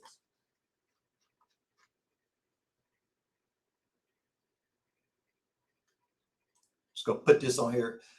How many dispatchers does it take to make $20,000 a month? So it's just math. You know, I'm just saying, like business, you got to think about, I make this much off of my customers. And I'm going to pay my dispatchers this much. And I'm saying it can be any amount of money. You can be charging a flat weekly fee to your owner operators, or you can be charging a percentage. Basically, any business that you start, you got to work out the numbers. You got to work out the numbers. You got to know your numbers, right? Yep. Got to know your numbers. And even to make $20,000 a month, what I would say is, like, on average, just let's say $400 a week. Even so, basically, when I'm trying to figure like some numbers out like this, so I'm basically gonna put 20,000 in my calculator. Matter of fact, we're not going to do that. We're going to put 5,000 for $5,000 a week, because $20,000 a month is $5,000 a week. Then I'm going to divide it. Let's say I'm making $400 on average off of each of my clients. That's 12. That's 12.5. So that's almost 13 trucks. 13 trucks. You can make $20,000 a month with 13 trucks, averaging $400 per week off of each truck. So then from there, I would think, well, I just need to get leads. What business idea, and that's really how I started to make money in this industry. Because yeah, I say add up your own money first, so that will motivate you. Add up your own money.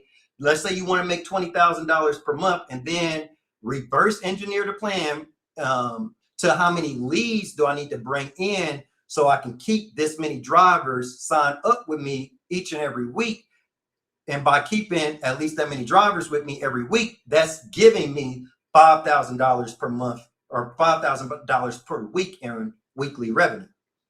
That's what it's about. So then if you not say, when I was making, say if I wanted to make $20,000 per month, but I was only making 10,000. Well, of course, I need to double the drivers that I have signed up with my freight dispatch business. And how do I do that?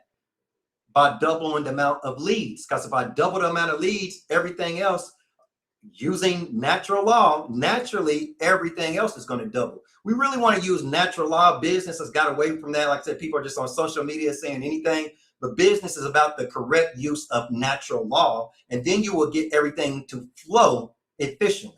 But if you're breaking yourself against the law, like I was breaking myself against the law, and that caused struggle, it caused pain points, it causes stress on the body because I'm breaking myself against the law. Meaning my first month, I was concentrating on dispatching more than getting drivers signed up, and that's breaking yourself against the law, and it causes all the pain. It's not in alignment with source. The source of your dispatch business is getting drivers signed up. And that's the abundance. That's where abundance is coming from, your customers. So your main thing should be getting an increase in amount of customers to sign up with you. And then you hire somebody to do the work so you don't have to deal with that part. That's just business, period. One thing, like when I thought about, I want a better plan to build freight dispatch businesses bigger and better than ever before. I want to be able to do things that the market isn't doing. I want my customers having cash flow injections. Good to bring up cash flow injections too. But I'm going to hit on that in a minute, but I wanted my customers having cash flow injections, basically where they're getting so many leads coming in and so many drivers signing up so they can get like a lot of drivers signed up in a short amount of time. And that's what we call a cash flow injection. And it adds cash flow. It adds working capital to the business. But what, a lot of people wouldn't think about, especially if they haven't done it already, you use the internet and you can manufacture a cash flow injection using the internet and social media. And that's why I do for my members in the beginning of their business. I think of plans of how to get an extremely high amount of leads coming in their pipeline, because I know if that happens, everything else is going to happen naturally. And that's how you get a cash flow injection in any business. One thing we're doing within the program now, like we said, we want a lot of demand at once. We don't want the demand stretched over time, right? So in any business, when it comes to cash flow injections, or if you want to get a lot of demand, a lot of money coming in at one time, it has to be manufactured. This is something that, the normal average person would not think about coming into freight dispatching. But I'm about to drop a real gem on you guys. I'm about to give you a piece of free software that we use within the program that is really helping people out. So something I use, and basically everything that I use, I start using first, and then I know it helps me to become successful, and then that's when I suggest it to my members. And then probably after they start becoming successful and get a lot of people signed up and a lot of money made using this method, that's when I probably say it online for free, right? So I take multiple, it's like a 3-step process. First is me, I got to see my own results. Then I got to see people who pay me get results, and then I say it online. So basically, and this is how I would launch. This is how you launch a business. We got to launch the business. So we use a program. Sorry, a little gnat or something in my room here. But so basically we use metricool.com. It's this program called metricool.com, and that it allows you to schedule all your videos and your posts online. You schedule it one time on Metricool, and then you can schedule it to go out on TikTok, Instagram, YouTube, X, Twitter, all that. So you schedule it one time using metricool.com. It's free to start. I'm going to be dropping a link here in a second. Just had to get that old affiliate link. You know, I got to get the affiliate link. So I'm going to put it in the chat right now. It's free to sign up, but I think once you start using it so much and scheduling so many videos, it has a limit of how many videos and posts you can schedule using that. And the link's right there in the chat. It's Metricool, METRICOOL.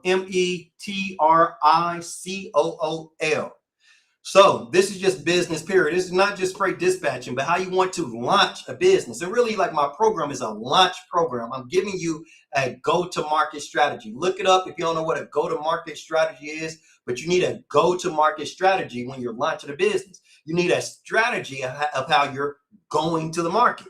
You know, so many new business owners, just like myself, when I was a new business owner, I didn't think about a strategy to take to the market. So what we do inside the Freight Dispatcher Revenue Launch Program, I have my members start creating videos, right? So basically, you join the program. I know we're going to launch like a week later. We got like 7 days, right, to lift off. We want to get this. See, what's happening, most companies aren't lifting off. They're just being stuck on the launch pad. But, you know, we got to get this baby lifted off into orbit. So I have them start making videos, and we make a certain amount of videos and posts, and we start uploading them and scheduling them on Metricool. So this way, when they start marketing their business, it's not just spread out, you know, a lot like over time. It's not sporadic. So we get everything scheduled on Metricool days before, and then we release them. Those videos start hitting the market, and they're already scheduled. And the only thing you got to do is sit back, and then you start seeing likes, comments, drivers reaching out to your DMs, drivers want to get on sales calls with you, drivers signing up. But see, what we do, we create. That's how you want to do in business too. So you want to create. If you want to make a lot of money from the beginning of your business, you create a lot of pressure. You get that value. But what we do, we schedule it using Metricool and just get all those videos and those posts built up. And then when that launch day comes, we launch and it's liftoff. Right? And then from there, the next thing I'm doing, I'm starting to, when people join the program, I give you so much in ad spend. We start running ads for you, and I give you so much money in ad spend. And another reason you can get the business to lift off even further, you schedule those videos and posts, but you start running ads at the same time. So I'm just telling you how a lot of people maybe just don't know this. This is how a lot of people making money online, and I'm just bringing it to freight dispatching. So then on that launch date, your videos get released, your ads start running, and then you actually launch, and you got a lot of demand. You got crazy demand coming to you all at once. And in the business world, this is when we start a wait list. We have a wait list. This is what I teach members to do inside the program. We have a wait list, because what I thought about before I started this program, I said, I want my members to have a wait list. I want so much demand coming in that they have to put drivers on a wait list. And then we actually start a wait list, because now, so what you need in business, you need so much demand coming in that you have to get your customers on a wait list from the very beginning. And then from there, you scale efficiently.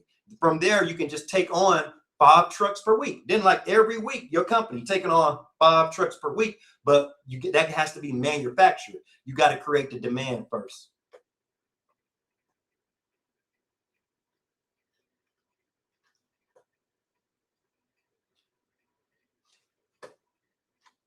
And TMS systems, I wouldn't recommend any because what I do is I build my own TMS systems. So what I have right now, the TMS systems that I build in the software is only available for members in my program. And I say where the future is going to, and the future in training and mentorship is where the mentors have their own software programs. So I'm not using nobody else's, right? Some other companies. I have a team of software developers that only thing I have to tell them is what I want developed, right? And they develop AI programs. Even they can make it where AI cold call owner operators for you off the FMCSA website. That's another thing too. I don't talk about all the AI programs so much, but basically my software development team, we can build out any software program, any AI program. Nothing's impossible, right? Anything that I want them to do, they can build out. But I don't talk about AI that much because I know one pain point in the market is everybody running out, getting this software program, that software program, and they're spending money before they get demand. So the main thing, we got to get some demand, people interested. Just like I said, how you launch a business and you get everything scheduled. You don't go out and get all these software programs and start spending money first. No, you want to make sure you got some drivers coming in first. That's the whole thing. So I basically started my freight dispatch business in a decentralized market. And that's the thing with owner operators now. They're attempting to start centralized trucking businesses. It's the same thing in trucking businesses. Ooh, check this out. What I just thought of. This is why I love teaching people, because I teach things myself. So think about this. As the centralized trucking businesses are breaking down, they're over leveraged. I'll tell you that now too. These big trucking companies, they are over leveraged. So as they start breaking down and failing, that puts more loads out there for owner operators. So as the big, larger trucking companies break down, it creates a decentralized market, giving more loads to owner operators. And in the future, I can see this manifesting, because that's how the manifestation is going to take place. As they break down, it's going to give more loads to owner operators, and it's going to be more loads out there for owner operators. And then from there, that's going to increase demand to owner operators, and they are going to be able to build out their trucking businesses. Because the thing is, that's the same process in any industry. The bigger businesses are breaking down, as I explained before, and it's going to put power in our hands.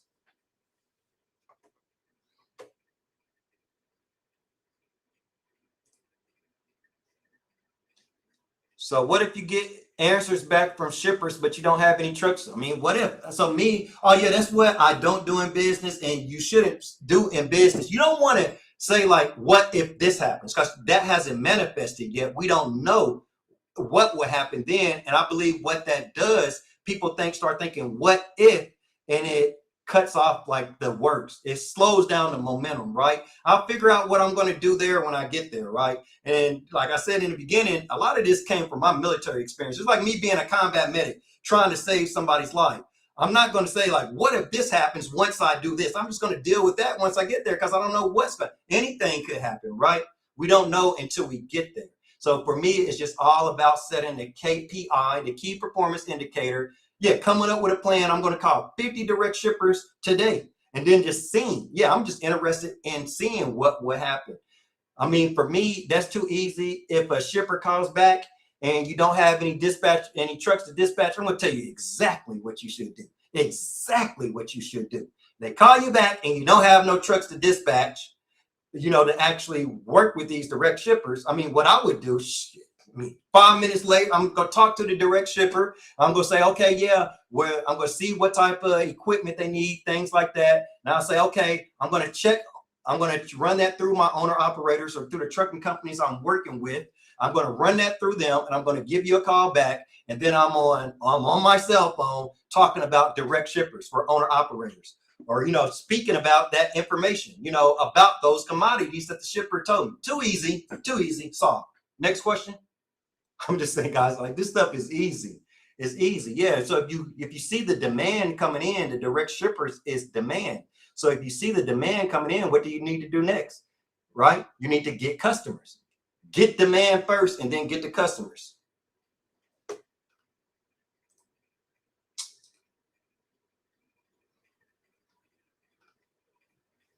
Somebody said drop the gem. I hope I dropped it already, but I'm going to drop another one. I think I kind of missed this one earlier. Kind of get excited when I'm doing this. It's been 2 hours. 2 hours.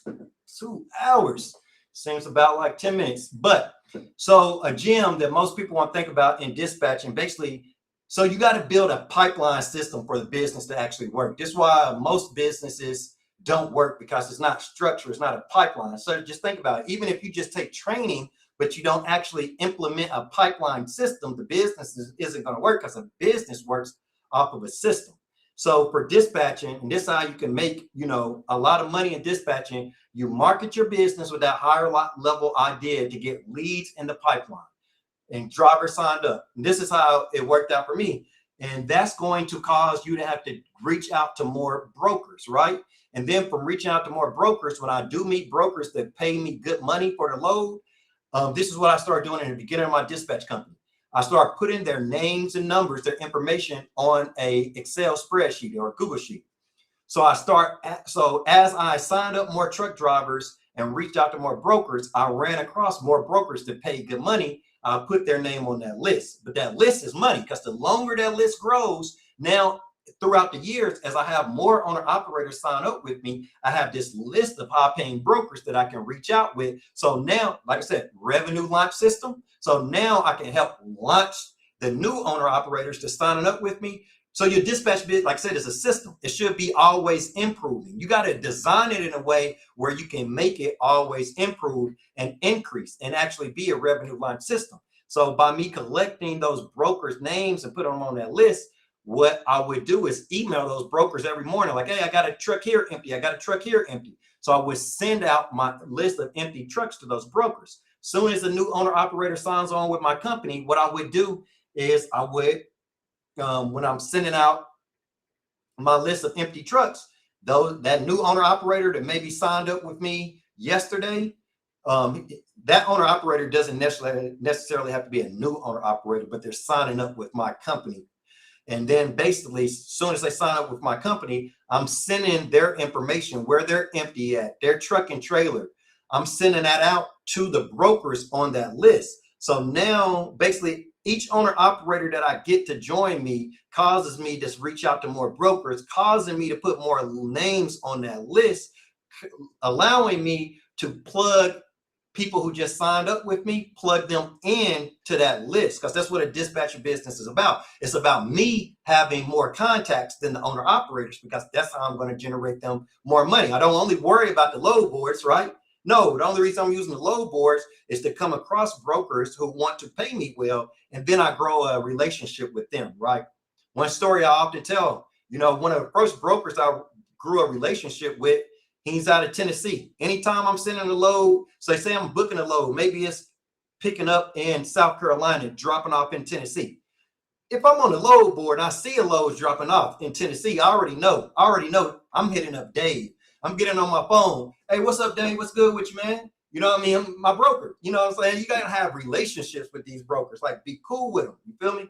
So I'm going to hit up Dave each and every time I have an owner operator headed to Tennessee. And Dave's got a load for me each and every time. And Dave's loads pays goods. So then from there, what do I need? I need 100 more days throughout the country. Now, as I grow my list of days throughout the country in different regions, that's different connections for my owner operators. So I'm able to help them out faster and faster. Revenue launch program, just like how the program I got now, I just think of different ideas to give the dispatchers so they can attract more owner operators. Really just came from when I was dispatching before I ever trained anybody, because I was doing the same thing. I was launching owner operators businesses, and the longer that list grew, that's a money list. That's a money list.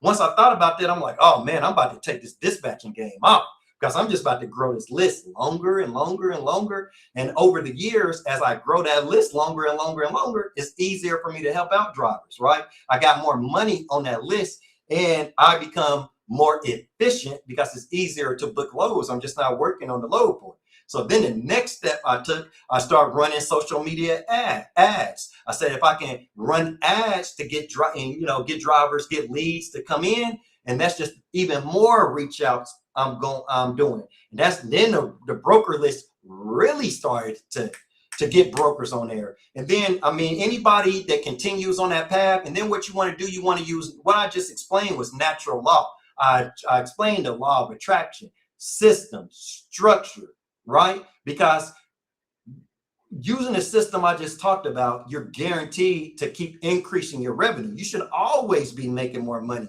in freight dispatching if you use that system or that structure.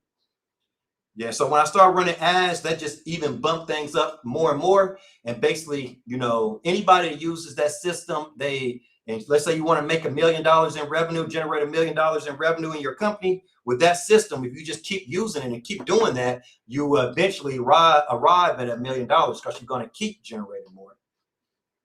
Yeah. So to me, that's dispatch. So that's why sometimes the questions people may have, it really won't lead to building that business that you may really want, because you take stuff like that, knowing about a cash flow injection, knowing that you got to build this broker list out, right? And the thing is, that very broker list that I built over the years, when people join my program and my dispatchers are dispatching, the ones that I train to work for you, they utilize that broker's list. So that's why you, as a new dispatch company, as soon as you plug in with me, it's like you've been in business for years and years. And that's how I'm scaling people's businesses bigger and better than ever before, because they have so much, they're plugging into so much value. They're really plugging into momentum already. So these days it's going to be very hard if you try to lift the whole business up by yourself, but you got to plug directly into something that's already moving. So that's why what I offer is really not training at all. I do train, I do a lot of training, I do a lot of mentoring, but it's basically a system that's already running that you plug right into, because if you got to start your own system from scratch, then with no brokers, no contacts, none of that, you can't offer that list of brokers to your drivers, then it makes it very hard to get off the launch pad.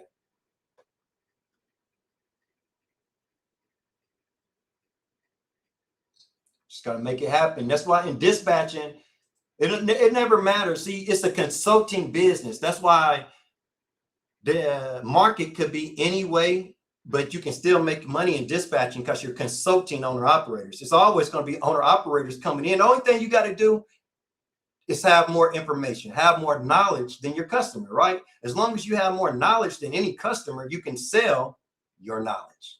Let's get it. Let's start selling this knowledge.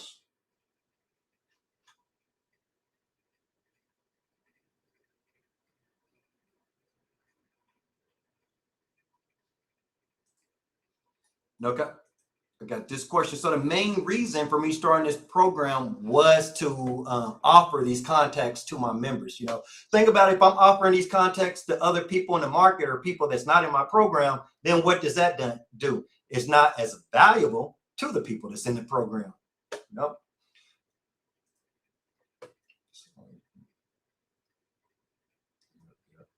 Any questions, please ask, please ask. So my main goal is to get the market aligned. The market is misaligned right now. And I feel like it's up to me to get the market aligned with source. Even when we think about demand is source. Demand comes from source. So if a business is not focused on demand, the business eventually fails because you're not focused on source. What brings everything in? Demand brings the money. The demand brings the experiences into your business. It brings the customers. Everything your business will ever be, every place you will get your business to is because of demand. I'm only still here after years and years and years because of the demand. And then that demand manifested into other things. It manifested into the company that I have now, into the 30-day revenue launch system. My demand manifested into me having a lease on trucking company. When I was given that information to truck drivers, I start having truck drivers reach out to me like, hey, can you lease people on? Can I sign up? People were asking me, can I sign up with your authority? I'm over here like, I don't got no authority. I'm a dispatcher. I don't have an authority. But as more people started to ask me that, I had an authority because I seen the demand. Basically, if your customers keep asking you for something, you need to go out and create that product or service so you actually, have the demand.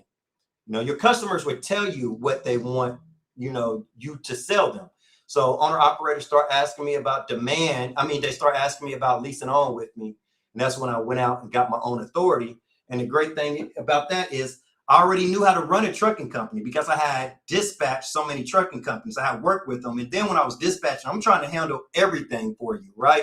And I was wanting to do that to retain the customer and so I can learn everything. And then I figured, like, once I knew this information, I can just sell it to other owner operators. And that it doesn't ever end. It keeps going and going and going. That's how a freight dispatch business is. Because I said, a freight dispatch business is literally a virtual trucking business. It's like the same thing. You just don't got the physical assets, but you have to have the same knowledge. You got to meet contacts. It's the same principles. You just don't have the physical assets. And it's easier to scale when you don't have the physical assets. Freight dispatch businesses will be some of the biggest trucking businesses. It's basically a trucking company too. Like a freight dispatch business is a trucking company. It's a virtual trucking company. The owner operators you sign up, those are your trucks. The more trucks you sign up, the more trucks in your fleet. And this is how I got big doing this, because I'm just going to look at it this way to myself. And it kind of motivates me, like this keep, I'm even talking to myself saying to keep signing up more trucks. I'm saying that to myself. I need to sign up more trucks for my trucking business. I think that will help scale the business out further.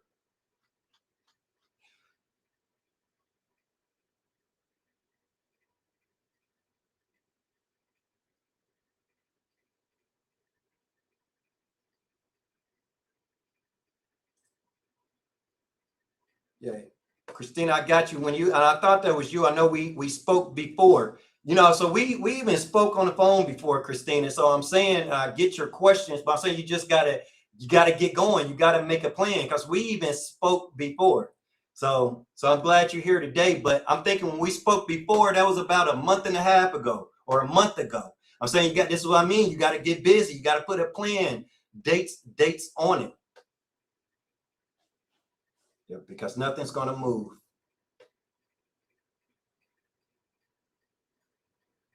Question here. So you can start a dispatch business from anywhere you have internet connection and a cell phone, right? Anywhere. Direct shippers aren't the same as freight brokers. It's just been a little long now. I'm about to end it here soon. But guys, what I would do, Chat GPT. That's all. I use it all day. My members in the program, we're very big on Chat GPT. I would just drop that into Chat GPT and it can answer that easily for you. But no, they're not the same. I just say brokers are the middleman for direct shippers. So really what that happened over the years in any business, people have been going out getting LLCs and all this paperwork and software programs for businesses. But what they don't do is they don't get demand. And these days you test demand before you get anything else. That's the neat thing about a freight dispatch business. What you would need to do is start learning information, take in knowledge about the industry, and then basically get on video and start giving it out. And then once you have some owner operators liking it, commenting, maybe reaching out to your inbox saying they're interested, that's when you get the LLC. You want to test the business idea before you get the LLC. This is 2026, So, yeah. And more people will be doing it in the future. They probably just don't know to think that way. Like, why am I going to go out and get an LLC and start spending money and stuff? I don't even know if drivers would be interested in me. How about I get some drivers interested in me and then get the LLC, EIN number, and do all that. So basically, if I get some drivers interested in me first, now I don't even have to have the LLC. They're interested. I know I have a business now. So now let me go get the LLC and stuff, because to have a business, you only have to have demand, right? The LLC is just the paperwork. You know what I'm saying? You can get an LLC all day long and really don't have a business. I guess you can say you have a business, but unless it's generating revenue, it's not a business, right? Until I generate that first invoice, now I'm in business, right? Let's get it. You got to make the money first.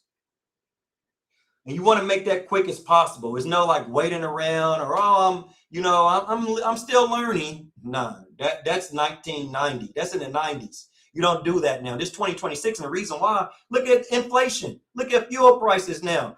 And that's what I learned from business books. They taught me it's no waiting on nothing, because the longer you wait, think you're a business person. Don't think about it like you're just casually starting this business. Like, oh, I want to start a freight dispatch business. No, don't have that mindset. Think, oh, I'm a business person. I want to generate revenue based off of this idea as fast as humanly possible. That's the way you look at it when you're a business person, because only that energy will generate revenue. I mean, as a certified hustler myself, and I'm around a lot of people, business people, people who like to make money, high energy people that get to it. Nobody makes money saying like being so lackadaisical about stuff. Like I never seen nobody make money that way, because that's not the energy. It's not the frequency, right? Like I said, we're business owners. It's about getting on the frequency of what you want, right? Building a business isn't some just small, easy task. You got to be on that energy before you ever will have the business. I'm about to wrap it up, but for those of you that are still here, I'll just leave you with that tip I just said. If you really want something, you got to get on the energy of what you want, get on the frequency of what you want before you have it. You already got the business. You got the idea. That's the business. Where is it at? The business is in the mind. You already got the business, but you want to get it out of you and actually build, because the idea you got in here is the one that's going to be on the outside. The idea that I got in here about where I want to get freight dispatching businesses to is the one that will be on the outside, because it's already happening. I'm already building it up to that point, so I already know where it will get to, and I'm excited about it. But I thank you for watching this video. If you want to sign up with my program, just click the link below and join me in the already